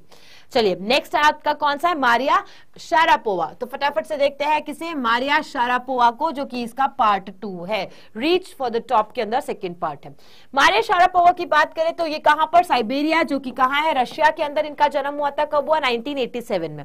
तो संतोष यादव एक कहानी हो चुकी है खत्म, अब मारिया शारापोवा की है। और जो मारिया शारापोवा है वो साइबेरिया के अंदर उनका जन्म हुआ था 1987 में। उनकी जर्नी जो स्टार्ट हुई थी वो बहुत ही अर्ली ट्रेनिंग के साथ में अब उनके बचपन में हो गई and culminated in her becoming the number 1 in the world of tennis.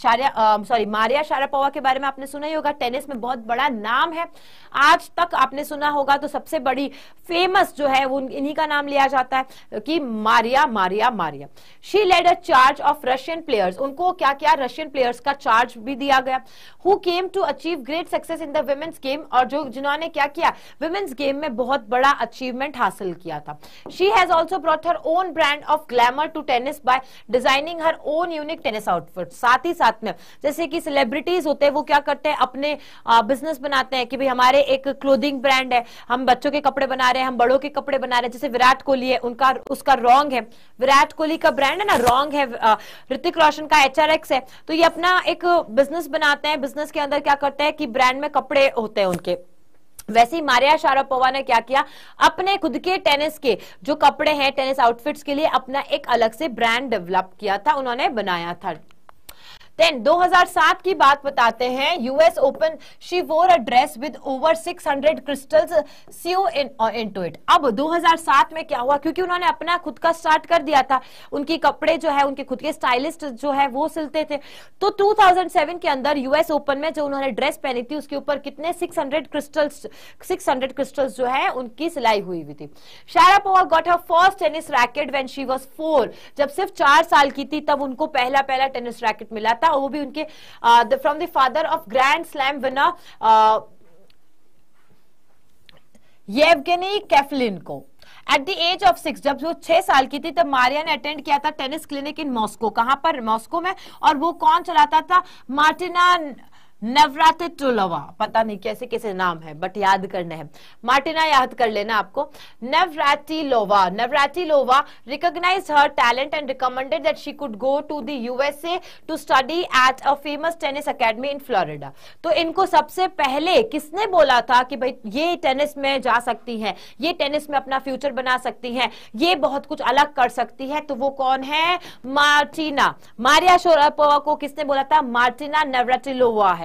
उन्होंने बोला था कि भाई इसे कहां भेजो? यूएसए भेजो। और उसे स्टडी किसके बारे में करनी चाहिए? टेनिस के बारे में स्टडी करनी चाहिए। और कहां भेजना चाहिए? फ्लोरिडा भेजना चाहिए। मारिया कहां चली गई फिर? यूएसए गई थी अपने फादर के साथ में। कब? 1994 में। कब गई थी? 1994 में। क्वेश्चन आ सकता है यहां से आपका। Neither of them could speak English। अब यूएसए गए हैं, रशिया से थी वो लेकिन यूएसए गए हैं, यूएसए में इंग्लिश चलती है, उन दोनों को इंग्लिश बोलनी नहीं आती थी। Apart from the pangs of separation from the mother, एक तो अपनी मम्मा से अलग हो गई वो। The child also suffered harassment from her inconsiderate fellow trainees. और एक तो मम्मा से दूर होने का डर था उसको, साथ ही साथ में जो आसपास में उसके लोग थे वो इंग्लिश बोलते थे, उसे इंग्लिश बोलनी नहीं आती थी। और आसपास के जो उसके जितने सारे ट्रेनीज थे यानी कि जो उसकी तरह ही सीखने के लिए आए थे वो उसको बुली करते थे, है ना, क्योंकि वो सारे जने उससे एज में बड़े थे। शारापोवा कितनी की? 6 साल की थी, लेकिन ये सब उससे बड़े थे। She had very little money, उसके पास पैसे भी नहीं थे। and went to the tennis academy by cycle, हर दिन वो साइकिल से उस टेनिस अकेडमी में जाया करती थी। She described it as being a tough time, कि ये मेरे लिए बहुत ज्यादा टफ टाइम था, बहुत ज्यादा टफ टाइम था। She turned professional in 2001, 2001 में वो प्रोफेशनल बनी। and a year later she bagged the women's single crown at Wimbledon in 2004 and became the #1 youngest girl ever to reach the final junior tennis player at Wimbledon in the world। आ गया पूरा समझ में? 2001 में क्या हुआ, 2004 में क्या हुआ, और विंबलडन में यंगेस्ट गर्ल एवर जिसने की फाइनल जूनियर टेनिस प्लेयर तक पहुंची हो उसका खिताब भी उन्होंने अपने नाम पे किया था। शारापोवा ने अपना फर्स्ट ग्रैंड स्लैम टाइटल है वो भी विंबलडन में ही लिया था जब व्हेन शी वाज 17, जब वो कितने साल की थी? 17। यहां से ये फर्स्ट ग्रैंड स्लैम जो है वो क्वेश्चन आ सकता है आपका, याद रखना ये क्वेश्चन का। She was one of the several top players who are known for loud on court grunting, ये ना बहुत जोर से ग्रंट करना, इस तरीके की जो आवाज होती है ना, तो ये वो बंदी है, ये जो लड़की है मारिया शारापोवा, तो जब ये टेनिस में ऐसे मारती है ना तो बहुत जोर से आवाज करती है, ठीक है। When reporters asked her about this इन 2006, अब 2006 में जब रिपोर्टर्स ने उसे पूछा ऐसा क्यों, तो उन्होंने बोला put your gruntometers down and just watch the match. और उन्होंने बोला कि भाई तुम ग्रंटोमीटर को साइड में रखो, मेरा मैच देखो, मेरे मैच को देख करके मजे करो। हार्ड वर्क, डेडिकेशन और mental courage pave the way to success for Sharapova. अब इन सारी चीजों ने उसको, हार्ड वर्क ने, डेडिकेशन ने और मेंटल करेज ने उनको क्या करा, बहुत ज्यादा हिम्मत दी और शारापोवा को सक्सेस हासिल करवाई। ये सारी चीजें बताई गई है। Grateful to the US for bringing out the best in her, हालांकि वो यूएस को बहुत बहुत थैंक यू बोलती है कि भाई आपकी वजह से मेरे अंदर जो अच्छी चीज है वो बाहर आई। She would like to represent her own country Russia at the Olympics, but उन्होंने कहा भले यूएस ने मेरी बहुत ज्यादा मदद की है लेकिन ओलंपिक्स में मैं रशिया की तरफ से ही प्रेजेंट होंगी। Maria found of fashion, Maria को फैशन का बहुत ज्यादा चेज है, बहुत ज्यादा अच्छा लगता है उनको। सिंगिंग भी पसंद है, डांसिंग भी पसंद है, लेकिन उनका सारा अटेंशन जो है वो किस पे है, टेनिस पे। तो बहुत सारे ऐसे बच्चे होते हैं ना कि मैम मुझे ये भी पसंद है, मैम मुझे वो भी पसंद है, मैम ये भी पसंद है, वो भी पसंद है, क्या करे। तो ये यहाँ पर आपके पास में आंसर है कि उन्हें भी बहुत सारी चीजें पसंद थी लेकिन अटेंशन सिर्फ उन्होंने किसको दिया था, टेनिस को दिया था। She considered tennis as both a business and a sport, tennis को अपना बिजनेस भी बनाया और अपना स्पोर्ट भी बनाया। Which has poured riches in her life, जिससे कि उनकी लाइफ में क्या आई, रिचेस आई, यानी कि समृद्धि आई। रिचेस आना मतलब समृद्धि आना। However, उनका जो मेन एम है वो क्या है, shine as a tennis player, कि मुझे चमकना है, मुझे नाम करना है एक टेनिस प्लेयर के तौर पे। It is the aspiration that constantly governs her mind, बार बार उनके अंदर जो आशाएं है, जो एस्पिरेशन है कि मुझे ये करना है, करना है, करना है, इस वजह से उनका माइंड भी वही चीज करता था एंड मोटिवेट किया for ceaseless efforts. Now Sharapova जो है has been the world's highest paid sports women. Sharapova जो है वो क्या है, वर्ल्ड की सबसे ज्यादा पेड, सबसे ज्यादा रुपए देकर के किसी पर्सन को दिया जाता है तो वो है। And the women's number 1 several times, और बहुत बार विमेन्स नंबर 1 रह चुकी है। बहुत बार रह चुकी है। अब आई थिंक ये काठमांडू वाला चैप्टर एंड लास्ट चैप्टर जो है वो हम पार्ट 2 में कर लेंगे, है ना। इसका पार्ट 2 करवा दूंगी मैं, जिसमें हम लोग 2 चैप्टर्स कर लेंगे, Kathmandu and if I were you, because आपके स्कूल्स में भी नहीं हुआ होगा, तो डेफिनेटली इन अपकमिंग क्लासेस में काठमांडू और इफ आई वर यू जो पार्ट 2 है वो ला करके आपको ये दोनों चैप्टर्स करवा दूंगी। Now you have to tell me in the comment section कैसी लगी आज की क्लास, मजे आए, एंजॉय किया, सब कुछ अच्छे से समझ में आया या सब कुछ ऊपर से गया। हाँ, मुझे नहीं लगता सब कुछ ऊपर से गया होगा। आज की क्लास में तो बहुत मजे किए होंगे, आराम से बस बैठ गए हैं जैसे कि कोई एक स्टोरी चल रही है और वो स्टोरी बस खत्म हो गई है, आज की क्लास खत्म हो गई है, मजे आ गए हैं। मैम ऐसा तो क्लास में भी नहीं, हमको स्कूल में भी नहीं पढ़ाया गया था, है ना। चलिए, तो बिल्कुल थैंक यू सो मच। आप लोग मुझे कमेंट सेक्शन में बताना, जब क्लास एंड हो जाए तो कमेंट सेक्शन में बताना कि आपको क्या पढ़ना है नेक्स्ट, ग्रामर पढ़ना है, क्वेश्चंस करने हैं या फिर क्या करना है। तो सारी चीजें आप बताओगे, उस अकॉर्डिंग होगी, क्योंकि मेरा बच्चा मेरे लिए सबसे इंपॉर्टेंट है। On this note I just wish you all the very best, bye bye.